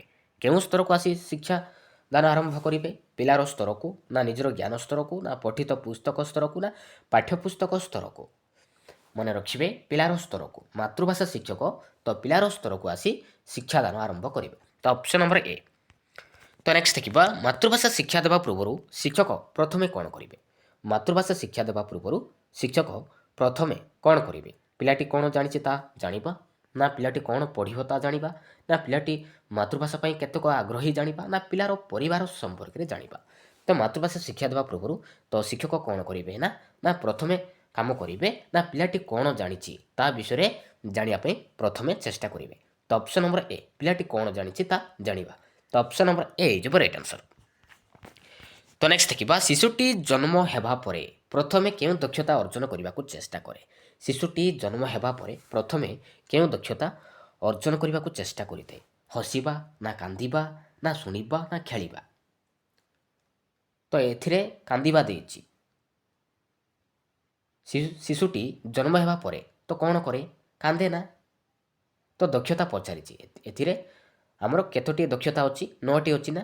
ଆମର ଭାଷା ଶିକ୍ଷାର ସର୍ବନିମ୍ନ ଦକ୍ଷତା 9ଟି ଅଛି। ଆଉ ଆମର ପ୍ରାଥମିକ ସ୍ତରରେ 4ଟି ଦକ୍ଷତା ରହିଛି। ଶୁଣିବା, କହିବା, ପଢ଼ିବା, ଲେଖିବା। ତ ଶିଶୁଟି ଜନ୍ମ ହେବା ପରେ ପ୍ରଥମେ କେଉଁ ଦକ୍ଷତା ଅର୍ଜନ କରିବାକୁ ଚେଷ୍ଟା କରେ? ମନେ ରଖିବେ ଶୁଣିବା ଦକ୍ଷତା ଅର୍ଜନ କରିବାକୁ ଚେଷ୍ଟା କରେ ପ୍ରଥମେ। ତ ଅପସନ୍ ନମ୍ବର ସି। ତ ନେକ୍ସଟ ଦେଖିବା ପିଲାଟି କହିବା ବେଳେ କୌଣସି ତ୍ରୁଟି କଲେ ଶିକ୍ଷକ କ'ଣ କରିବେ? ପିଲାଟି କହିବା ବେଳେ କୌଣସି ତ୍ରୁଟି କଲେ ଶିକ୍ଷକ କ'ଣ କରିବେ? ସଙ୍ଗେ ସଙ୍ଗେ ତାହା ସଂଶୋଧନ କରିବେ, ନା ଅନ୍ୟ ପିଲାଙ୍କ ଦ୍ୱାରା ସଂଶୋଧନ କରାଇବେ, ନା ପିଲାଟିକୁ ତ୍ରୁଟି ଶୂନ୍ୟ କରି କହିବାକୁ କହିବେ, ନା ଶିକ୍ଷକ ନିଜେ ବାରମ୍ବାର ଠିକ୍ ଶବ୍ଦଟି କହିବେ? ରାଇଟ୍ ଆନ୍ସର କେଉଁଟା ହେବ? ରାଇଟ୍ ଆନ୍ସର ହେଇଯିବ ଆପଣଙ୍କର ଅପସନ୍ ନମ୍ବର ଡି ଯିବ ରାଇଟ୍ ଆନ୍ସର। ଶିକ୍ଷକ ନିଜେ ବାରମ୍ବାର ଠିକ୍ ଶବ୍ଦଟି କହିବେ। ମନେ ରଖିବେ ଅପସନ୍ ନମ୍ବର ଡି। ତ ନେକ୍ସଟ ଦେଖିବା ଶ୍ରବଣ ଓ କଥନ ଦକ୍ଷତାର ବିକାଶ ପାଇଁ ଶିକ୍ଷକ କିପରି ପ୍ରସ୍ତୁତ ହେବେ? ଶ୍ରବଣ ଓ କଥନ ଦକ୍ଷତାର ବିକାଶ ପାଇଁ ଶିକ୍ଷକ କିପରି ପ୍ରସ୍ତୁତ ହେବେ? ପିଲାଙ୍କ କଥାକୁ କେବଳ ଶୁଣିବେ, ନା ପିଲାଙ୍କୁ ପୁରାଣ କାହାଣୀ କହିବେ, ନା ପିଲାଙ୍କୁ ଭଲ ଲାଗିଲା ଭଳି ବିଷୟ ବାଛିବେ, ନା ପିଲା କେବଳ କହିବେ? ରାଇଟ୍ ଆନ୍ସର କେଉଁଟା ହେବ? ରାଇଟ୍ ଆନ୍ସର ହେଇଯିବ ଆପଣଙ୍କର ଅପସନ୍ ନମ୍ବର ସି ଯିବ ରାଇଟ୍ ଆନ୍ସର। ପିଲାଙ୍କୁ ଭଲ ଲାଗିଲା ଭଳି ବିଷୟ ବାଛିବେ। Option number C. ତ ନେକ୍ସଟ ଦେଖିବା ଗୋଟିଏ ପିଲାର ପାଟି ଲାଗିଯାଏ କହିବା ବେଳେ ଆମେ ତାକୁ କିପରି ଚିହ୍ନଟ କରିବା? ଗୋଟିଏ ପିଲାର ପାଟି ଲାଗିଯାଏ କହିବା ବେଳେ ତାକୁ ଆମେ କିପରି ଚିହ୍ନଟ କରିବା? ପଢ଼ିଲା ବେଳେ, ନା ଲେଖିଲା ବେଳେ, ନା ଶୁଣିବା ବେଳେ, ନା କେଉଁଠି ନୁହେଁ? କେତେବେଳେ ତାକୁ ଆମେ ଚିହ୍ନଟ କରିବା? ଗୋଟିଏ ପିଲାର ପାଟି ଲାଗିଯାଏ ଯେତେବେଳେ କି ପଢ଼ିଲା ବେଳେ। ମନେ ରଖିବେ ପଠନ ଦକ୍ଷତା ବେଳେ ଆମେ ଚିହ୍ନଟ କରିପାରିବା। ତ ଅପସନ୍ ନମ୍ବର ଏ। ତ ନେକ୍ସଟ ଦେଖିବା ପଠନର ବିକାଶ ପାଇଁ ଆମେ କେଉଁ ପଦ୍ଧତି ଗ୍ରହଣ କରିବା। ପଠନର ବିକାଶ ପାଇଁ ଆମେ କେଉଁ ପଦ୍ଧତି ଗ୍ରହଣ କରିବା? ବହି ପଢ଼ିବାକୁ କହିବା, ନା ଅକ୍ଷର ଲେଖିବାକୁ କହିବା, ନା ଗଳ୍ପ ପଠନ ପ୍ରଣାଳୀ, ନା ଛବି ଦେଖିବା ପ୍ରଣାଳୀ? ରାଇଟ୍ ଆନ୍ସର କେଉଁଟା ହେବ? ରାଇଟ୍ ଆନ୍ସର ହେଇଯିବ ଆପଣଙ୍କର ଅପସନ୍ ନମ୍ବର ସି, ଗଳ୍ପ ପଠନ ପ୍ରଣାଳୀ। Option number C. ତ ନେକ୍ସଟ ଦେଖିବା ଭାଷା ଶିକ୍ଷା ପାଇଁ ତୃତୀୟ କୌଶଳଟି କିଏ? ଭାଷା ଶିକ୍ଷାର ତୃତୀୟ କୌଶଳଟି କିଏ? ଶୁଣିବା, ନା କହିବା, ନା ପଢ଼ିବା, ନା ଲେଖିବା? Listening, speaking, reading, writing. ତ ଆମର ଚାରୋଟି ଦକ୍ଷତା ରହିଛି, ଶ୍ରବଣ, କଥନ, ପଠନ, ଲିଖନ। ତ ତୃତୀୟ କୌଶଳ କେଉଁଟା? ତୃତୀୟ କୌଶଳଟି ହେଇଗଲା ପଢ଼ିବା। ମନେ ରଖିବେ। ତ ପ୍ରଥମ ହେଇଗଲା ଶୁଣିବା, ଦ୍ୱିତୀୟ ହେଇଗଲା କହିବା, ତୃତୀୟ ହେଇଗଲା ପଢ଼ିବା, ଆଉ ଚତୁର୍ଥ ହେଇଗଲା ଲେଖିବା। ତ ଅପସନ୍ ନମ୍ବର ସି। ତ ନେକ୍ସଟ ଦେଖିବା ଶ୍ରବଣ, କଥନ, ପଠନ ଓ ଲିଖନ। ଶୁଣିବା, କହିବା, ପଢ଼ିବା ଓ ଲେଖିବା ଏଗୁଡ଼ିକ ମଧ୍ୟରୁ କେଉଁଟି ଶିଶୁମାନଙ୍କୁ କଷ୍ଟକର ହୋଇଥାଏ? ଶୁଣିବାରେ, ନା କହିବାରେ, ନା ପଢ଼ିବାରେ, ନା ଲେଖିବାରେ? ରାଇଟ୍ ଆନ୍ସର କେଉଁଟା ହେବ? ରାଇଟ୍ ଆନ୍ସର ହେଇଯିବ ଆପଣଙ୍କର ଅପସନ୍ ନମ୍ବର ଡି, ଲେଖିବାରେ। ମନେ ରଖିବେ ଶ୍ରବଣ, କଥନ, ପଠନ ଓ ଲିଖନ ଏ ଚାରୋଟି କୌଶଳ ମଧ୍ୟରୁ ତ ଶିଶୁମାନଙ୍କର କଷ୍ଟକର ହୋଇଥାଏ ଲେଖିବାରେ। ତ ଅପସନ୍ ନମ୍ବର ଡି। ତ ନେକ୍ସଟ ଦେଖିବା ଲିଖନ ଦକ୍ଷତା ଅର୍ଜନ କରିବା ପାଇଁ ଶିଶୁ ପାଇଁ କଷ୍ଟକର ହୁଏ କାହିଁକି? ଲେଖିବାର ଦକ୍ଷତା ଅର୍ଜନ କରିବା ପାଇଁ ଶିଶୁ ପାଇଁ କଷ୍ଟକର ହୋଇଥାଏ କାହିଁକି? କାହିଁକି ହୋଇଥାଏ? ଲିଖନ ପାଇଁ ଶିଶୁର ଆଗ୍ରହର ଅଭାବ, ନା ଲିଖନ ପାଇଁ ଉପଯୁକ୍ତ ପରିବେଶ ଅଭାବ, ନା ଶିଶୁ ହାତର ମାଂସପେଶୀ ଓ ସ୍ନାୟୁ ପ୍ରସ୍ତୁତ ନଥାଏ, ନା ଲେଖାର ଆବଶ୍ୟକତା ଶିଶୁ ଅନୁଭବ କରେ ନାହିଁ? ମନେ ରଖିବେ ଶିଶୁର ହାତର ମାଂସପେଶୀ ଓ ସ୍ନାୟୁ ପ୍ରସ୍ତୁତ ନଥାଏ, ତ ସେଥିପାଇଁ ଲେଖିବାରେ ଶିଶୁମାନଙ୍କ ପାଇଁ କଷ୍ଟକର ହୋଇଥାଏ। ତ ଅପସନ୍ ନମ୍ବର ସି ଯିବ ରାଇଟ୍ ଆନ୍ସର। ତ ନେକ୍ସଟ ଦେଖିବା ପାଠ୍ୟପୁସ୍ତକମାନଙ୍କ ଭିତରେ କେଉଁ ଶ୍ରେଣୀର ପାଠ୍ୟପୁସ୍ତକଟି ସମନ୍ୱିତ ପାଠ୍ୟପୁସ୍ତକର ଅନ୍ତର୍ଗତ? ପ୍ରଥମ, ନା ଦ୍ୱିତୀୟ, ନା ତୃତୀୟ, ନା ଚତୁର୍ଥ? ରାଇଟ୍ ଆନ୍ସର ହେଇଯିବ ଆପଣଙ୍କର ଅପସନ୍ ନମ୍ବର ଏ, ପ୍ରଥମ ଶ୍ରେଣୀ। ମନେ ରଖିବେ ପ୍ରଥମ ଶ୍ରେଣୀ। ତ ଅପସନ୍ ନମ୍ବର ଏ। ତ ନେକ୍ସଟ ଦେଖିବା ପ୍ରଥମ ଶ୍ରେଣୀ ପାଠ୍ୟପୁସ୍ତକର ନାମ କ'ଣ? ପ୍ରଥମ ଶ୍ରେଣୀର ପାଠ୍ୟପୁସ୍ତକଟିର ନାମ କ'ଣ? ସମନ୍ୱିତ ପାଠ୍ୟପୁସ୍ତକ, ନା ହସଖୁସି, ନା ସାହିତ୍ୟ ସୌରଭ, ନା ହସ ଖେଳ? ରାଇଟ୍ ଆନ୍ସର କେଉଁଟା ହେବ? ରାଇଟ୍ ଆନ୍ସର ହେଇଯିବ ଆପଣଙ୍କର ଅପସନ୍ ନମ୍ବର ଡି, ହସ ଖେଳ ହେଉଛି ପ୍ରଥମ ଶ୍ରେଣୀର ପାଠ୍ୟପୁସ୍ତକର ନାମ, ଆଉ ହସଖୁସି ହେଉଛି ଦ୍ୱିତୀୟ ଶ୍ରେଣୀର ପାଠ୍ୟପୁସ୍ତକ। ମନେ ରଖିବେ। ତ ନେକ୍ସଟ ଦେଖିବ ପାଠ୍ୟକ୍ରମରେ ଶିକ୍ଷକମାନଙ୍କୁ ସ୍ୱାଧୀନତା ଦିଆଯାଇଥାଏ କେଉଁଥିରେ? କେଉଁଥିରେ ଶିକ୍ଷକମାନଙ୍କୁ ସ୍ୱାଧୀନତା ଦିଆଯାଇଥାଏ? ଗଣିତ ପୁସ୍ତକରେ, ନା ଭାଷା ପୁସ୍ତକରେ, ନା ପରିବେଶ ପୁସ୍ତକରେ, ନା ସମନ୍ୱିତ ପାଠ୍ୟପୁସ୍ତକରେ? ରାଇଟ୍ ଆନ୍ସର ହେଇଯିବ ଆପଣଙ୍କର ଅପସନ୍ ନମ୍ବର ଡି, ସମନ୍ୱିତ ପାଠ୍ୟପୁସ୍ତକରେ ଶିକ୍ଷକମାନଙ୍କୁ ସ୍ୱାଧୀନତା ଦିଆଯାଇଥାଏ। ତ ଅପସନ୍ ନମ୍ବର ଡି। ତ ନେକ୍ସଟ ଦେଖିବା ତାତ୍ତ୍ୱିକ ପଠନର ପ୍ରଧାନ ଲକ୍ଷ୍ୟ କ'ଣ? ତାତ୍ତ୍ୱିକ ପଠନର ପ୍ରଧାନ ଲକ୍ଷ୍ୟ କ'ଣ? ବୋଧଜ୍ଞାନ ହାସଲ କରିବା, ନା ଅଧିକ ମୂଲ୍ୟାଙ୍କ ରଖିବା, ନା ଉତ୍ତୀର୍ଣ୍ଣ ହେବା, ନା ଚାକିରି କରିବା? ରାଇଟ୍ ଆନ୍ସର କେଉଁଟା ହେବ? ରାଇଟ୍ ଆନ୍ସର ହେଇଯିବ ଆପଣଙ୍କର ଅପସନ୍ ନମ୍ବର ଏ, ବୋଧଜ୍ଞାନ ହାସଲ କରିବା। ତାତ୍ତ୍ୱିକ ପଠନର ପ୍ରଧାନ ଲକ୍ଷ୍ୟ ହେଉଛି ବୋଧଜ୍ଞାନ ହାସଲ କରିବା। Option number A. ତ ନେକ୍ସଟ ଦେଖିବା ଦୈନିକ ସମ୍ବାଦପତ୍ର ପାଠ କରିବା, ତ ଏଇଟା ଗୋଟେ କେଉଁ ପ୍ରକାର ପଠନ? ଦୈନିକ ସମ୍ବାଦପତ୍ର ପାଠ କରିବା, ତ ଏଇଟା ଗୋଟେ କେଉଁ ପ୍ରକାର ପଠନ? ବ୍ୟାପକ ପଠନ, ନା ତାତ୍ତ୍ୱିକ ପଠନ, ନା ସମ୍ବାଦ ପଠନ, ନା ସରସ ପଠନ? ତ ଦୈନିକ ସମ୍ବାଦପତ୍ର ପାଠ କରିବା, ତ ଏଇଟା ହେଉଛି ବ୍ୟାପକ ପଠନ। Option number A. ତ ନେକ୍ସଟ ଦେଖିବା କେଉଁଟି ତାତ୍ତ୍ୱିକ ପଠନର କାମ ନୁହେଁ? ତାତ୍ତ୍ୱିକ ପଠନର କାମ କେଉଁଟା ନୁହେଁ? କ୍ଲିଷ୍ଟ ଶବ୍ଦକୁ ଚିହ୍ନଟୀକରଣ, ନା କଠିନ ଶବ୍ଦର ବ୍ୟାଖ୍ୟା, ନା ବିଷୟବସ୍ତୁକୁ ମୋଟାମୋଟି ଭାବରେ ବୁଝିବା, ନା ବ୍ୟବହାରିକ ବ୍ୟାକରଣ ଜାଣିବା? ରାଇଟ୍ ଆନ୍ସର ହେଇଯିବ ଆପଣଙ୍କର ଅପସନ୍ ନମ୍ବର ସି, ବିଷୟବସ୍ତୁକୁ ମୋଟାମୋଟି ଭାବରେ ବୁଝିବା। ଏଇଟା କିନ୍ତୁ ତାତ୍ତ୍ୱିକ ପଠନର କାମ ନୁହେଁ। Option number C. ତ ନେକ୍ସଟ ଦେଖିବା କେଉଁଟି ପଦ୍ୟ ଶିକ୍ଷାଦାନର ଉଦ୍ଦେଶ୍ୟ ନୁହେଁ? ପଦ୍ୟ ଶିକ୍ଷାଦାନର ଉଦ୍ଦେଶ୍ୟ କେଉଁଟା ନୁହେଁ? ସୌନ୍ଦର୍ଯ୍ୟବୋଧର ବିକାଶ, ନା ରସବୋଧର ବିକାଶ, ନା ବ୍ୟବହାରିକ ବ୍ୟାକରଣର ପ୍ରୟୋଗ, ନା ଶବ୍ଦଜ୍ଞାନର ଅଭିବୃଦ୍ଧି? ରାଇଟ୍ ଆନ୍ସର କେଉଁଟା ହେବ? ରାଇଟ୍ ଆନ୍ସର ହେଇଯିବ ଆପଣଙ୍କର ଅପସନ୍ ନମ୍ବର ସି, ବ୍ୟବହାରିକ ବ୍ୟାକରଣର ପ୍ରୟୋଗ। ଏଇଟା କିନ୍ତୁ ପଦ୍ୟ ଶିକ୍ଷାଦାନର ଉଦ୍ଦେଶ୍ୟ ନୁହେଁ। Option number C. ତ ନେକ୍ସଟ ଦେଖିବା ଶିକ୍ଷାଦାନ ସମୟରେ ପିଲାମାନଙ୍କୁ ଦଳ ଦଳ କରି ବସାଇବା ଫଳରେ କ'ଣ ସୁବିଧା ହୋଇଥାଏ? ଶିକ୍ଷାଦାନ ସମୟରେ ପିଲାମାନଙ୍କୁ ଦଳ ଦଳ କରି ବସାଇବା ଫଳରେ କ'ଣ ସୁବିଧା ହୋଇଥାଏ? ପିଲାମାନେ ସୁବିଧାରେ ବସିପାରନ୍ତି, ନା ପରସ୍ପର ଭିତରେ ଆଲୋଚନା କରିଥାନ୍ତି, ନା ମିଳିତ ଭାବରେ ଉତ୍ତର ଦିଅନ୍ତି, ନା ସ୍ଥାନ ଭାବେ ଦୂର କରିଥାନ୍ତି? ରାଇଟ୍ ଆନ୍ସର କେଉଁଟା ହେବ? ରାଇଟ୍ ଆନ୍ସର ହେଇଯିବ ଆପଣଙ୍କର ଅପସନ୍ ନମ୍ବର ବି ଯିବ ରାଇଟ୍ ଆନ୍ସର, ପରସ୍ପର ଭିତରେ ଆଲୋଚନା କରିଥାନ୍ତି। ଅପସନ୍ ନମ୍ବର ବି। ତ ନେକ୍ସଟ ଦେଖିବା ବୟସ ବଢ଼ିବା ସଙ୍ଗେ ସଙ୍ଗେ ଲିଖନ ଦକ୍ଷତା ପାଇଁ ଶିଶୁର କେଉଁ ଗୁଣର ବିକାଶ ଘଟେ? ବୟସ ବଢ଼ିବା ସଙ୍ଗେ ସଙ୍ଗେ ଲିଖନ ଦକ୍ଷତା ପାଇଁ ଶିଶୁର କେଉଁ ଗୁଣର ବିକାଶ ଘଟେ? ଚିନ୍ତା ନା ଚେତନା ନା କଳ୍ପନା ନା ଚିନ୍ତା ଚେତନା କଳ୍ପନା? ରାଇଟ୍ ଆନ୍ସର ହେଇଯିବ ଆପଣଙ୍କର ଅପସନ୍ ନମ୍ବର ଡି ଚିନ୍ତା ଚେତନା ଓ କଳ୍ପନା ଏସବୁ ଗୁଣର ବିକାଶ ଘଟିଥାଏ ଯେତେବେଳେ କି ବୟସ ବଢ଼ିବା ସଙ୍ଗେ ସଙ୍ଗେ। ତ ଅପସନ୍ ନମ୍ବର ଡି। ତ ନେକ୍ସଟ ଦେଖିବା ଭାଷା ପ୍ରବନ୍ଧେ ଜଗନ୍ନାଥ ଏ ଉକ୍ତିଟି କେଉଁଥିରେ ଆସିଛି? ଭାଷା ପ୍ରବନ୍ଧେ ଜଗନ୍ନାଥ ଏ ଉକ୍ତିଟି କେଉଁଥିରୁ ଆସିଛି? ଭଗବତ ଗୀତାରୁ ନା ଶ୍ରୀମଦ୍ ଭାଗବତରୁ ନା ଭାଗବତରୁ ନା ମହାଭାରତରୁ? ରାଇଟ୍ ଆନ୍ସର କେଉଁଟା ହେବ? ରାଇଟ୍ ଆନ୍ସର ହେଇଯିବ ଆପଣଙ୍କର ଅପସନ୍ ନମ୍ବର ସି ଭାଗବତରୁ ଆସିଛି ଅପସନ୍ ନମ୍ବର ସି। ତ ନେକ୍ସଟ ଦେଖିବା ଓଡ଼ିଶାରେ କେତେ ପ୍ରକାର ଆଦିବାସୀ ଜାତି ଥିବା ଜଣାଯାଏ? ଆମ ଓଡ଼ିଶାରେ କେତେ ପ୍ରକାର ଆଦିବାସୀ ଜାତି ଥିବା ଜଣାଯାଏ? କେତେ ପ୍ରକାର? ଏ ରାଇଟ୍ ଆନ୍ସର କେଉଁଟା ହେବ? ରାଇଟ୍ ଆନ୍ସର ହେଇଯିବ ଆପଣଙ୍କର ଅପସନ୍ ନମ୍ବର ସି 62 ପ୍ରକାର ଆଦିବାସୀ ଜାତି ଥିବା ଜଣାଯାଏ। ତ ଅପସନ୍ ନମ୍ବର ସି। ତ ନେକ୍ସଟ ଦେଖିବା ରଘୁନାଥ ମୁର୍ମୁ ଆଜି କ'ଣ ପାଇଁ ଫେମସ୍? ରଘୁନାଥ ମୁର୍ମୁ ଆଜି କ'ଣ ପାଇଁ ବିଖ୍ୟାତ?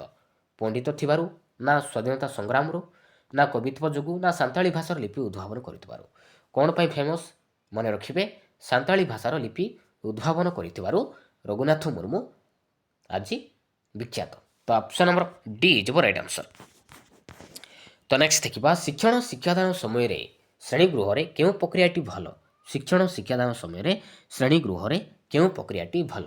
ଶିକ୍ଷକ ପିଲାଙ୍କୁ ଶିଖାଇବା ନା ପିଲାଠୁ ପିଲାକୁ ଶିଖାଇବା ନା ବାପା ମାଆଙ୍କ ପିଲାଙ୍କୁ ଶିଖାଇବା ନା ପିଲା ଟ୍ୟୁସନ୍ ସାର୍ଙ୍କ ଠାରୁ ଶିଖିବା?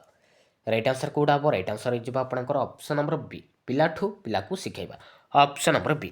ତ ନେକ୍ସଟ ଦେଖିବା ମୂଲ୍ୟାୟନର ଉଦ୍ଦେଶ୍ୟ କେଉଁଟି ନୁହେଁ? ମୂଲ୍ୟାୟନର ଉଦ୍ଦେଶ୍ୟ କେଉଁଟା ନୁହେଁ? ଦୁର୍ବଳତାର ଚିହ୍ନଟୀକରଣ ନା ଦୁର୍ବଳତାର ଚିହ୍ନଟୀକରଣ ତାର ପ୍ରତିକାରକ ମୂଳକ କାର୍ଯ୍ୟ ନା ମୂଲ୍ୟାୟନ ଶିକ୍ଷାର୍ଥୀର ପ୍ରଗତିରେ ବାଧା ଦିଏ ନା ମୂଲ୍ୟାୟନ ଶିକ୍ଷାର୍ଥୀର ପ୍ରଗତିରେ ସାହାଯ୍ୟ କରେ? ରାଇଟ୍ ଆନ୍ସର ହେଇଯିବ ଆପଣଙ୍କର ଅପସନ୍ ନମ୍ବର ବି ଦୁର୍ବଳତାର ଚିହ୍ନଟୀକରଣ ଓ ତାର ପ୍ରତିକାରକ ମୂଳକ କାର୍ଯ୍ୟ। ଏଇଟା କିନ୍ତୁ ମୂଲ୍ୟାୟନର ଉଦ୍ଦେଶ୍ୟ ନୁହେଁ ଅପସନ୍ ନମ୍ବର ବି। ତ ନେକ୍ସଟ ଦେଖିବା ପ୍ରଥମ ଶ୍ରେଣୀରେ ଶିଶୁର ଭାଷା ସାହିତ୍ୟରେ 50% ମୌଖିକ ରଖାଯାଏ କାହିଁକି? ପ୍ରଥମ ଶ୍ରେଣୀରେ ଶିଶୁର ଭାଷା ସାହିତ୍ୟରେ ତ 50% ମୌଖିକ ରଖାଯାଏ କାହିଁକି? କାହିଁକି ରଖାଯାଏ? ଶିଶୁର ଲିଖନ ଦକ୍ଷତାର ବିକାଶ ଘଟିନଥାଏ ନା ଶିଶୁର ଲିଖିତ ପରୀକ୍ଷା ଚାହେଁ ନାହିଁ ନା ଶିଶୁ ଲିଖିତ ପରୀକ୍ଷା ପାଇଁ ସମୟ ନଥାଏ ନା ଶିଶୁର କଥନ ଶକ୍ତିର ବିକାଶ ହୋଇନଥାଏ? ରାଇଟ୍ ଆନ୍ସର କେଉଁଟା ହେବ? ରାଇଟ୍ ଆନ୍ସର ହେଇଯିବ ଆପଣଙ୍କର ଅପସନ୍ ନମ୍ବର ଏ ହେଇଯିବ ରାଇଟ୍ ଆନ୍ସର ଶିଶୁର ଲିଖନ ଦକ୍ଷତାର ବିକାଶ ଘଟିନଥିବାରୁ ତ ପ୍ରଥମ ଶ୍ରେଣୀରେ ଶିଶୁର ଭାଷା ସାହିତ୍ୟରେ 50% ମୌଖିକ ରଖାଯାଇଥାଏ। ତ ଅପସନ୍ ନମ୍ବର ଏ। ତ ନେକ୍ସଟ ଦେଖିବା ଶିଶୁର ବୋଧଜ୍ଞାନ ଆହରଣ କେଉଁ ଦକ୍ଷତା ଯୋଗୁଁ ହୋଇଥାଏ? ଶିଶୁର ବୋଧଜ୍ଞାନ ଆହରଣ କେଉଁ ଦକ୍ଷତା ଯୋଗୁଁ ହୋଇଥାଏ? ଶ୍ରବଣ ପଠନ ନା ପଠନ ଓ କଥନ ନା କଥନ ଓ ଲିଖନ ନା ଲିଖନ ଓ ଶ୍ରବଣ?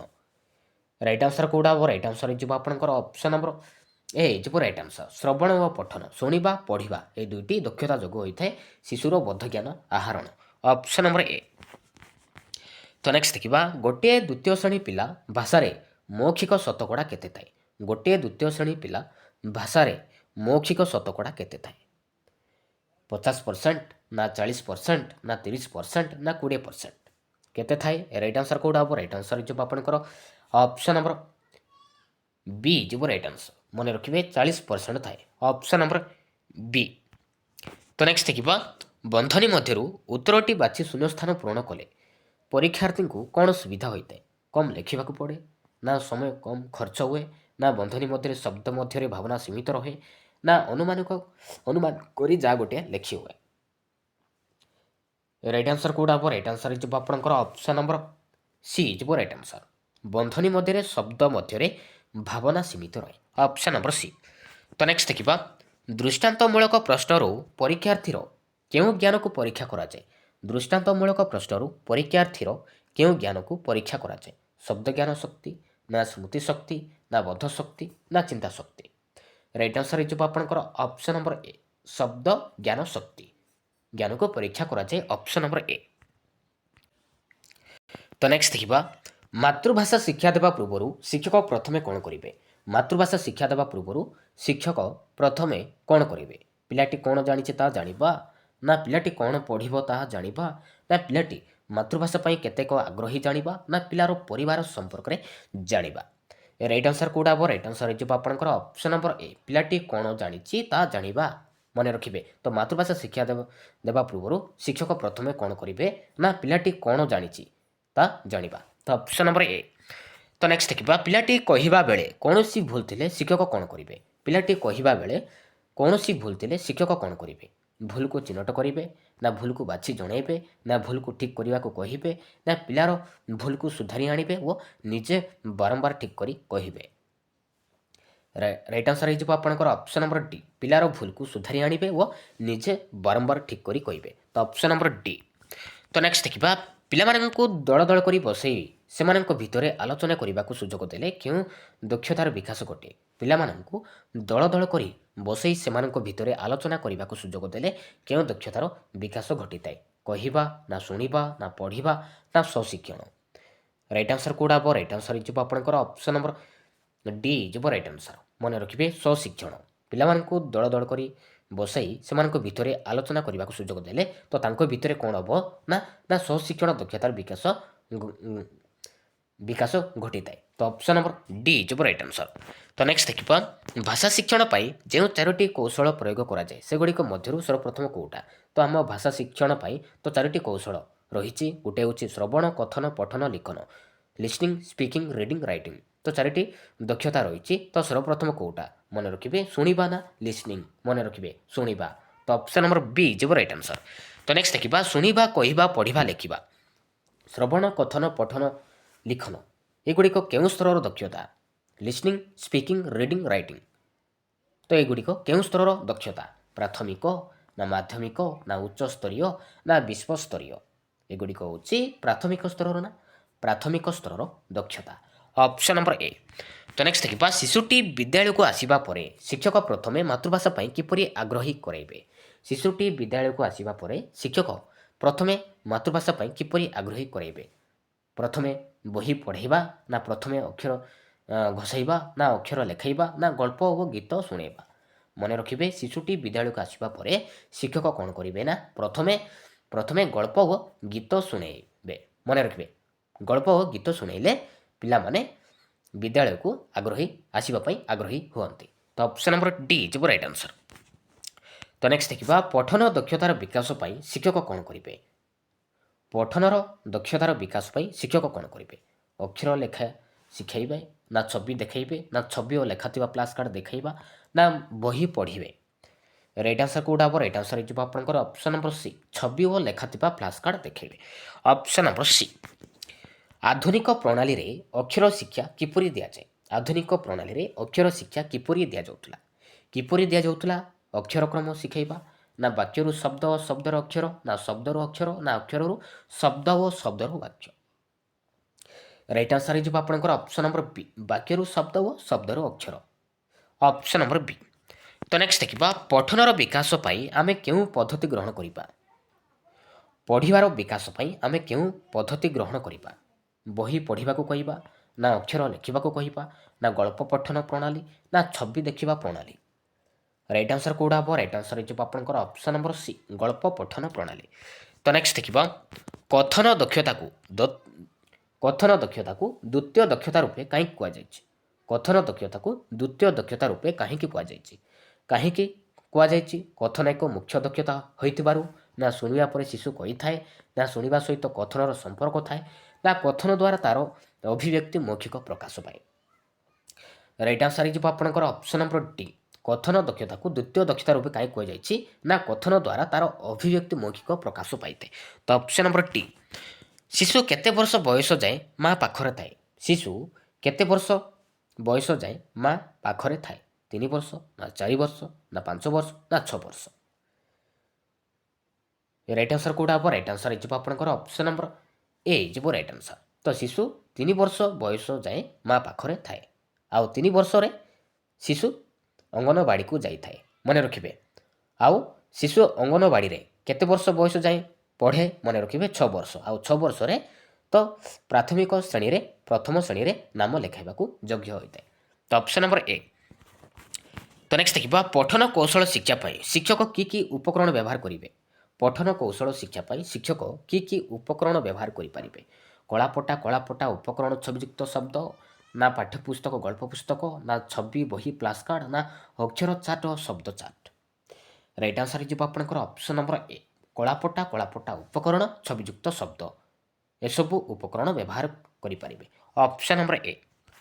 ତ ନେକ୍ସଟ ଦେଖିବା ଶିଶୁମାନଙ୍କର ଲିଖନ କ୍ରିୟା ଉପରେ ପ୍ରଥମ ଗୁରୁତ୍ୱ ଦେଲେ କି ଅସୁବିଧା ହୁଏ? ଶିଶୁମାନଙ୍କର ଲିଖନ କ୍ରିୟା ଉପରେ ପ୍ରଥମରୁ ଗୁରୁତ୍ୱ ଦେଲେ କ'ଣ ଅସୁବିଧା ହୋଇଥାଏ?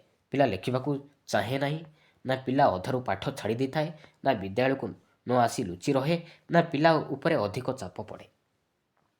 ରାଇଟ୍ ଆନ୍ସର୍ କେଉଁଟା ହେବ? ରାଇଟ୍ ଆନ୍ସର୍ ହେଇଯିବ ଆପଣଙ୍କର ଅପସନ୍ ନମ୍ବର ଡି, ପିଲା ଉପରେ ଅଧିକ ଚାପ ପଡ଼େ। Option number D. ତ ନେକ୍ସଟ ଦେଖିବା ପାଠ୍ୟକ୍ରମରେ ଶିକ୍ଷକମାନଙ୍କୁ ସ୍ୱାଧୀନତା ଦିଆଯାଇଥାଏ କେଉଁଥିରେ ଶିକ୍ଷକମାନଙ୍କୁ ସ୍ୱାଧୀନତା ଦିଆଯାଇଥାଏ? ଗଣିତ ପୁସ୍ତକରୁ, ନା ଭାଷା ପୁସ୍ତକରେ, ନା ପରିବେଶ ପୁସ୍ତକରେ, ନା ସମନ୍ୱିତ ପାଠ୍ୟପୁସ୍ତକରେ? ରାଇଟ୍ ଆନ୍ସର୍ କେଉଁଟା ହେବ? ରାଇଟ୍ ଆନ୍ସର୍ ହେଇଯିବ ଆପଣଙ୍କର ଅପସନ୍ ନମ୍ବର ଡି, ସମନ୍ୱିତ ପାଠ୍ୟପୁସ୍ତକରେ ଶିକ୍ଷକମାନଙ୍କୁ ସ୍ୱାଧୀନତା ଦିଆଯାଇଥାଏ। Option number D. ତ ନେକ୍ସଟ ଦେଖିବା ବର୍ତ୍ତମାନ ବିଦ୍ୟାଳୟମାନଙ୍କରେ ଚଳୁଥିବା ପାଠ୍ୟପୁସ୍ତକ କେଉଁ ଆଧାରରେ ପ୍ରସ୍ତୁତ? 1986 ଜାତୀୟ ଶିକ୍ଷାନୀତି ଆଇନ, ନା ପରିବର୍ତ୍ତିତ ଜାତୀୟ ଶିକ୍ଷାନୀତି ଆଇନ 1992, ନା ଜାତୀୟ ପାଠ୍ୟକ୍ରମ ଆଧାର 2005, ନା ଜାତୀୟ ପାଠ୍ୟକ୍ରମ ଆଧାର 2000? ରାଇଟ୍ ଆନ୍ସର୍ ହେଇଯିବ ଆପଣଙ୍କର ଅପସନ୍ ନମ୍ବର ସି, ଜାତୀୟ ପାଠ୍ୟକ୍ରମ ଆଧାର 2005 ଆଧାରରେ ପ୍ରସ୍ତୁତ। Option number C. କେଉଁଟି ମାତୃଭାଷା ଶିକ୍ଷଣର ଦକ୍ଷତା ନୁହେଁ? ପଠନ, ନା କଥନ, ନା ସ୍ୱଶିକ୍ଷଣ, ନା ସଂଖ୍ୟା ଭିତ୍ତିକ ବ୍ୟାକରଣ? ରାଇଟ୍ ଆନ୍ସର୍ ହେଇଯିବ ଆପଣଙ୍କର ଅପସନ୍ ନମ୍ବର ଡି, ସଂଖ୍ୟା ଭିତ୍ତିକ ବ୍ୟାକରଣ, କିନ୍ତୁ ମାତୃଭାଷା ଶିକ୍ଷଣର ଦକ୍ଷତା ନୁହେଁ। Option number D. କାହାକୁ ଆଦିଭାଷା କୁହାଯାଏ? କାହାକୁ ଆମେ କହିବା ଆଦିଭାଷା ବୋଲି କହିବା? ପାଲି ଭାଷାକୁ, ନା ଓଡ଼ିଆ ଭାଷାକୁ, ନା ସଂସ୍କୃତ ଭାଷାକୁ, ନା ହିନ୍ଦୀ ଭାଷାକୁ? ମନେ ରଖିବେ ସଂସ୍କୃତ ଭାଷାକୁ ଆମେ କହିବା ଆଦିଭାଷା ବୋଲି କହିଥାଉ। ତ ଅପସନ୍ ନମ୍ବର ସି ହେଇଯିବ ରାଇଟ୍ ଆନ୍ସର୍। ତ ନେକ୍ସଟ ଦେଖିବା କେଉଁଟିକୁ ମାତୃଭାଷା କୁହାଯାଏ? ମାତୃଭାଷା କାହା କହିବା? ବିଦ୍ୟାଳୟରେ ବ୍ୟବହାର କରାଯାଉଥିବା ଭାଷାକୁ, ନା ଘରେ ବ୍ୟବହାର କରାଯାଉଥିବା ଭାଷାକୁ, ନା ପଡ଼ୋଶୀ ରାଜ୍ୟରେ ବ୍ୟବହାର କରାଯାଉଥିବା ଭାଷାକୁ, ନା ଯେଉଁ ଭାଷାର ଲିପି ଅଛି? କାହାକୁ ଆମେ କହିବା ମାତୃଭାଷା? ମନେ ରଖିବେ ଘରେ ବ୍ୟବହାର କରାଯାଉଥିବା ଭାଷାକୁ। ଆମେ ଘରେ ଯେକୌଣସି ଲାଙ୍ଗୁଏଜରେ ଆମେ କଥା ହେଉ ନା କାହିଁକି ତାକୁ ଆମେ କହିବା ମାତୃଭାଷା ବୋଲି କହିବା। ତ ଘରେ ଯେଉଁଟା ଆମେ ବ୍ୟବହାର କରୁଛେ ସେଇ ଭାଷାକୁ ଆମେ କହିବା ମାତୃଭାଷା ବୋଲି କହିବା। ତ ଅପସନ୍ ନମ୍ବର ବି ଯିବ ରାଇଟ୍ ଆନ୍ସର୍। ତ ନେକ୍ସଟ ଦେଖିବା ଭାଷା ଶିକ୍ଷଣ ସମୟରେ କେଉଁ ଦୁଇଟି ଦକ୍ଷତା ଆଗ ଆବଶ୍ୟକ?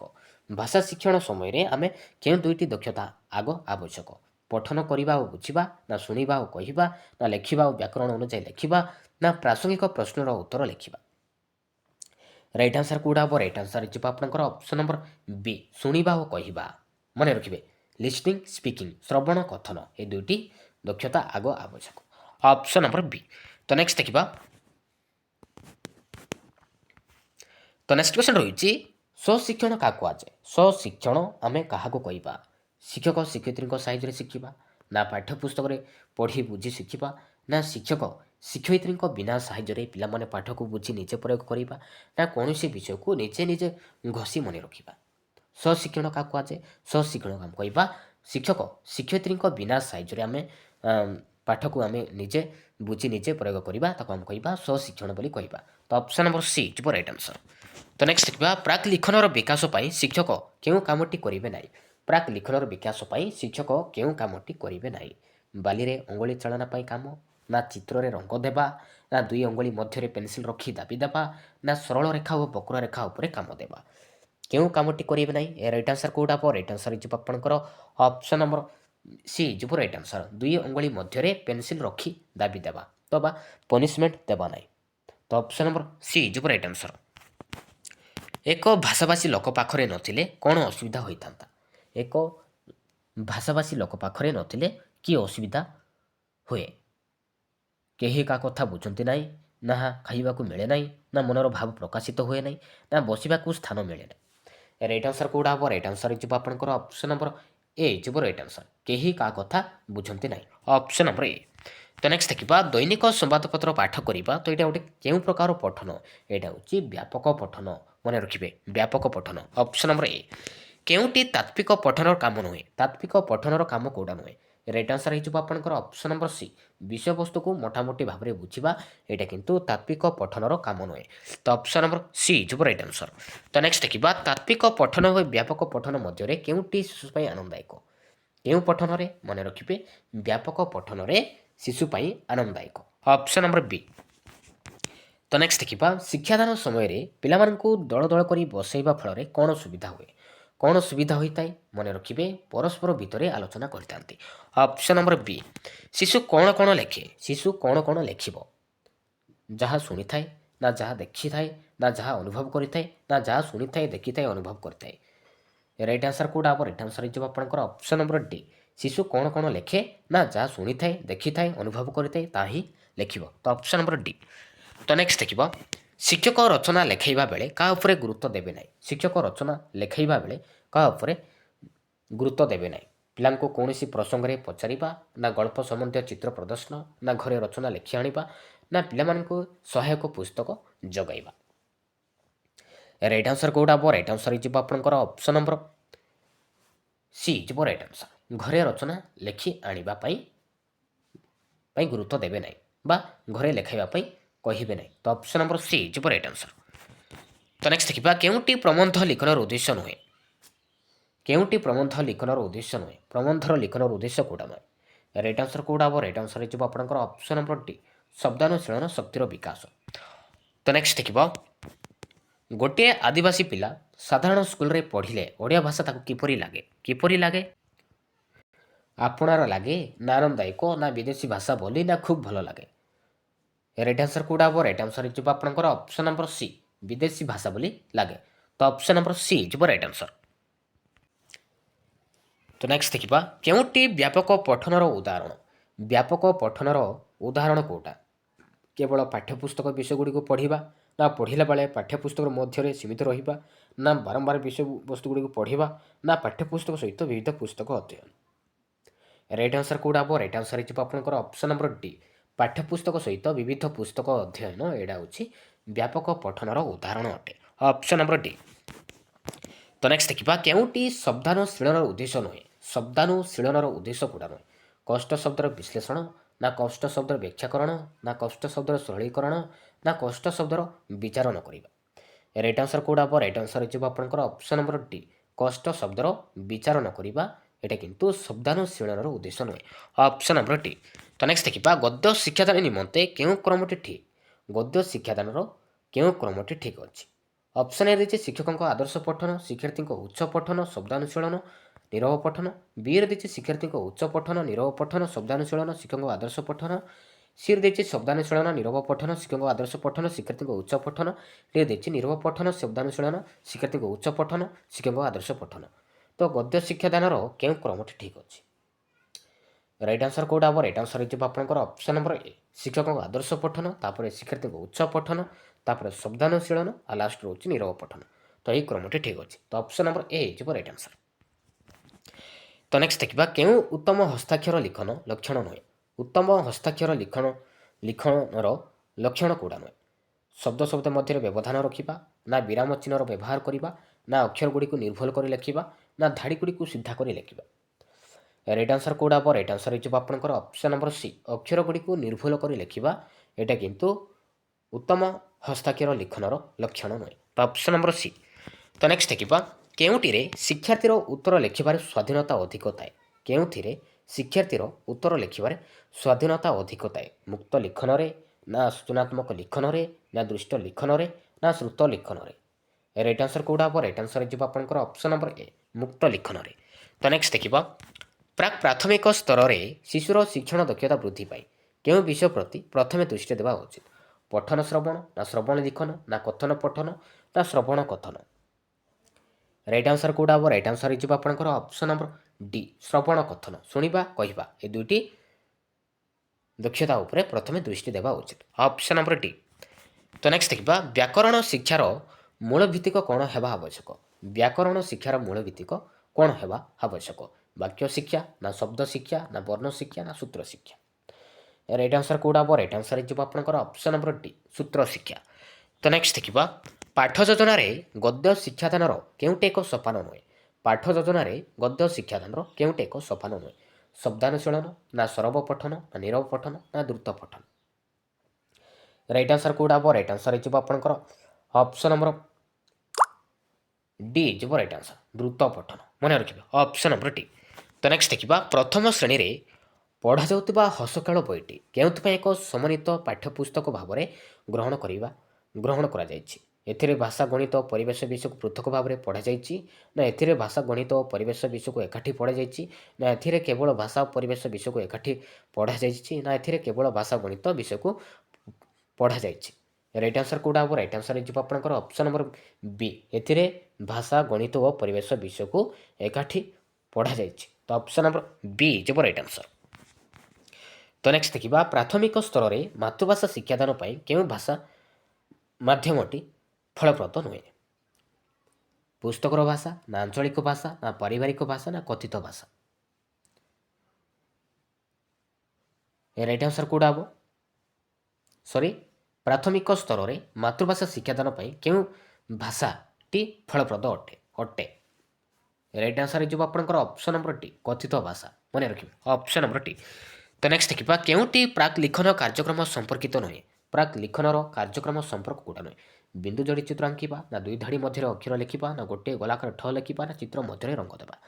ରାଇଟ୍ ଆନ୍ସର୍ କେଉଁଟା ହେବ? ରାଇଟ୍ ଆନ୍ସର୍ ହେଇଯିବ ଆପଣଙ୍କର ଅପସନ୍ ନମ୍ବର ବି ହେଇଯିବ ରାଇଟ୍ ଆନ୍ସର୍। ଦୁଇ ଧାଡ଼ି ମଧ୍ୟରେ ଅକ୍ଷର ଲେଖିବା।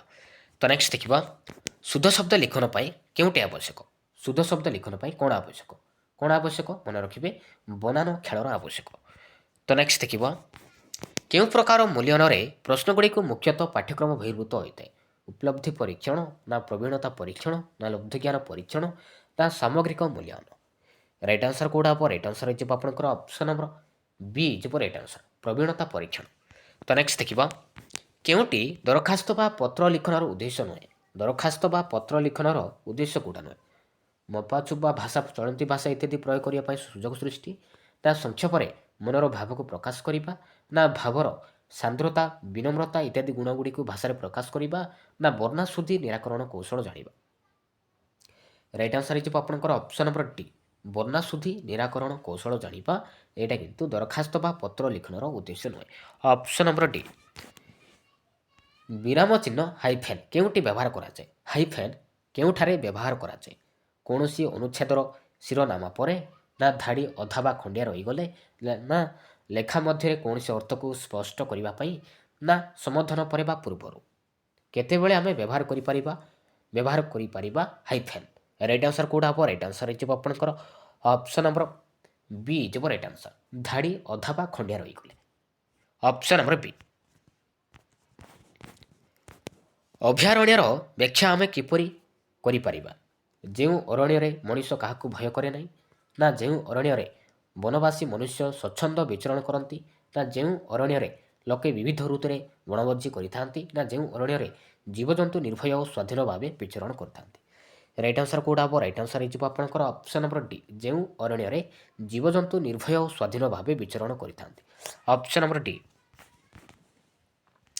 କେଉଁଟି ଅନୌପଚାରିକ ପତ୍ର? ଅନୌପଚାରିକ ପତ୍ର କେଉଁଟା? ବାଣିଜ୍ୟିକ ନା ସରକାରୀ ନା ବ୍ୟକ୍ତିଗତ ନିମନ୍ତ୍ରଣ? ରାଇଟ୍ ଆନ୍ସର୍ କେଉଁଟା ହେବ? ରାଇଟ୍ ଆନ୍ସର୍ ହେଇଯିବ ଆପଣଙ୍କର ଅପସନ୍ ନମ୍ବର ସି ବ୍ୟକ୍ତିଗତ। ତ ଏଇଟା ହେଉଛି ଅନୌପଚାରିକ ପତ୍ର ଆଉ ଔପଚାରିକ ପତ୍ର ହେଇଗଲା ବାଣିଜ୍ୟିକ ସରକାରୀ ନିମନ୍ତ୍ରଣ। Option number C. ତ ନେକ୍ସଟ ଦେଖିବା କହେ ବୈଷ୍ଣବ ନିଶ୍ଚୟ ଯିବ ଯିବ ମରୁଛିବି ଗଳା ମାଳି କେମନ୍ତେ? ତ ବୈଷ୍ଣବ ଶବ୍ଦଟି କାହାକୁ ବୁଝେଇଛି? ସ୍ୱୟଂ କବିଙ୍କୁ ନା ବିଷ୍ଣୁ ଭକ୍ତଙ୍କୁ ନା କୃଷ୍ଣଙ୍କୁ ନା ଯଶୋଦାଙ୍କୁ? ରାଇଟ୍ ଆନ୍ସର୍ ହେଇଯିବ ଆପଣଙ୍କର ଅପସନ୍ ନମ୍ବର ଏ ସ୍ୱୟଂ କବିଙ୍କୁ ବୁଝେଇଛି। Option number A. ତ ନେକ୍ସଟ ଦେଖିବା କେଉଁ ପ୍ରକାର ପ୍ରଶ୍ନରେ ବ୍ୟକ୍ତିନିଷ୍ଠତା ଦୋଷ ପ୍ରାୟ ରହିଥାଏ? ମେଳକ ନା ବସ୍ତୁ ନା ବହୁ ବିକଳ୍ପ ନା ସଂକ୍ଷିପ୍ତ? ରାଇଟ୍ ଆନ୍ସର୍ ହେଇଯିବ ଆପଣଙ୍କର ଅପସନ୍ ନମ୍ବର ଡି ହେଇଯିବ ରାଇଟ୍ ଆନ୍ସର୍ ସଂକ୍ଷିପ୍ତ ଉତ୍ତରମୂଳକ ପ୍ରଶ୍ନରେ। ଏବେ ଦେଖିବା ଲାଷ୍ଟ କ୍ୱେଶ୍ଚିନ୍ ପ୍ରାଥମିକ ସ୍ତରରେ ମାତୃଭାଷା ଶିକ୍ଷଣର କେଉଁଟି ଲକ୍ଷ୍ୟ ନୁହେଁ? ମାନବିକ ଗୁଣାବଳୀ ଓ ମୂଲ୍ୟବୋଧର ବିକାଶ ନା ଉତ୍ତମ ନାଗରିକ ଗଠନ ନା ପିଲାଙ୍କ ସମ୍ମାନ ବର୍ଦ୍ଧନ ନା ସୃଜନଶୀଳତାର ବିକାଶ?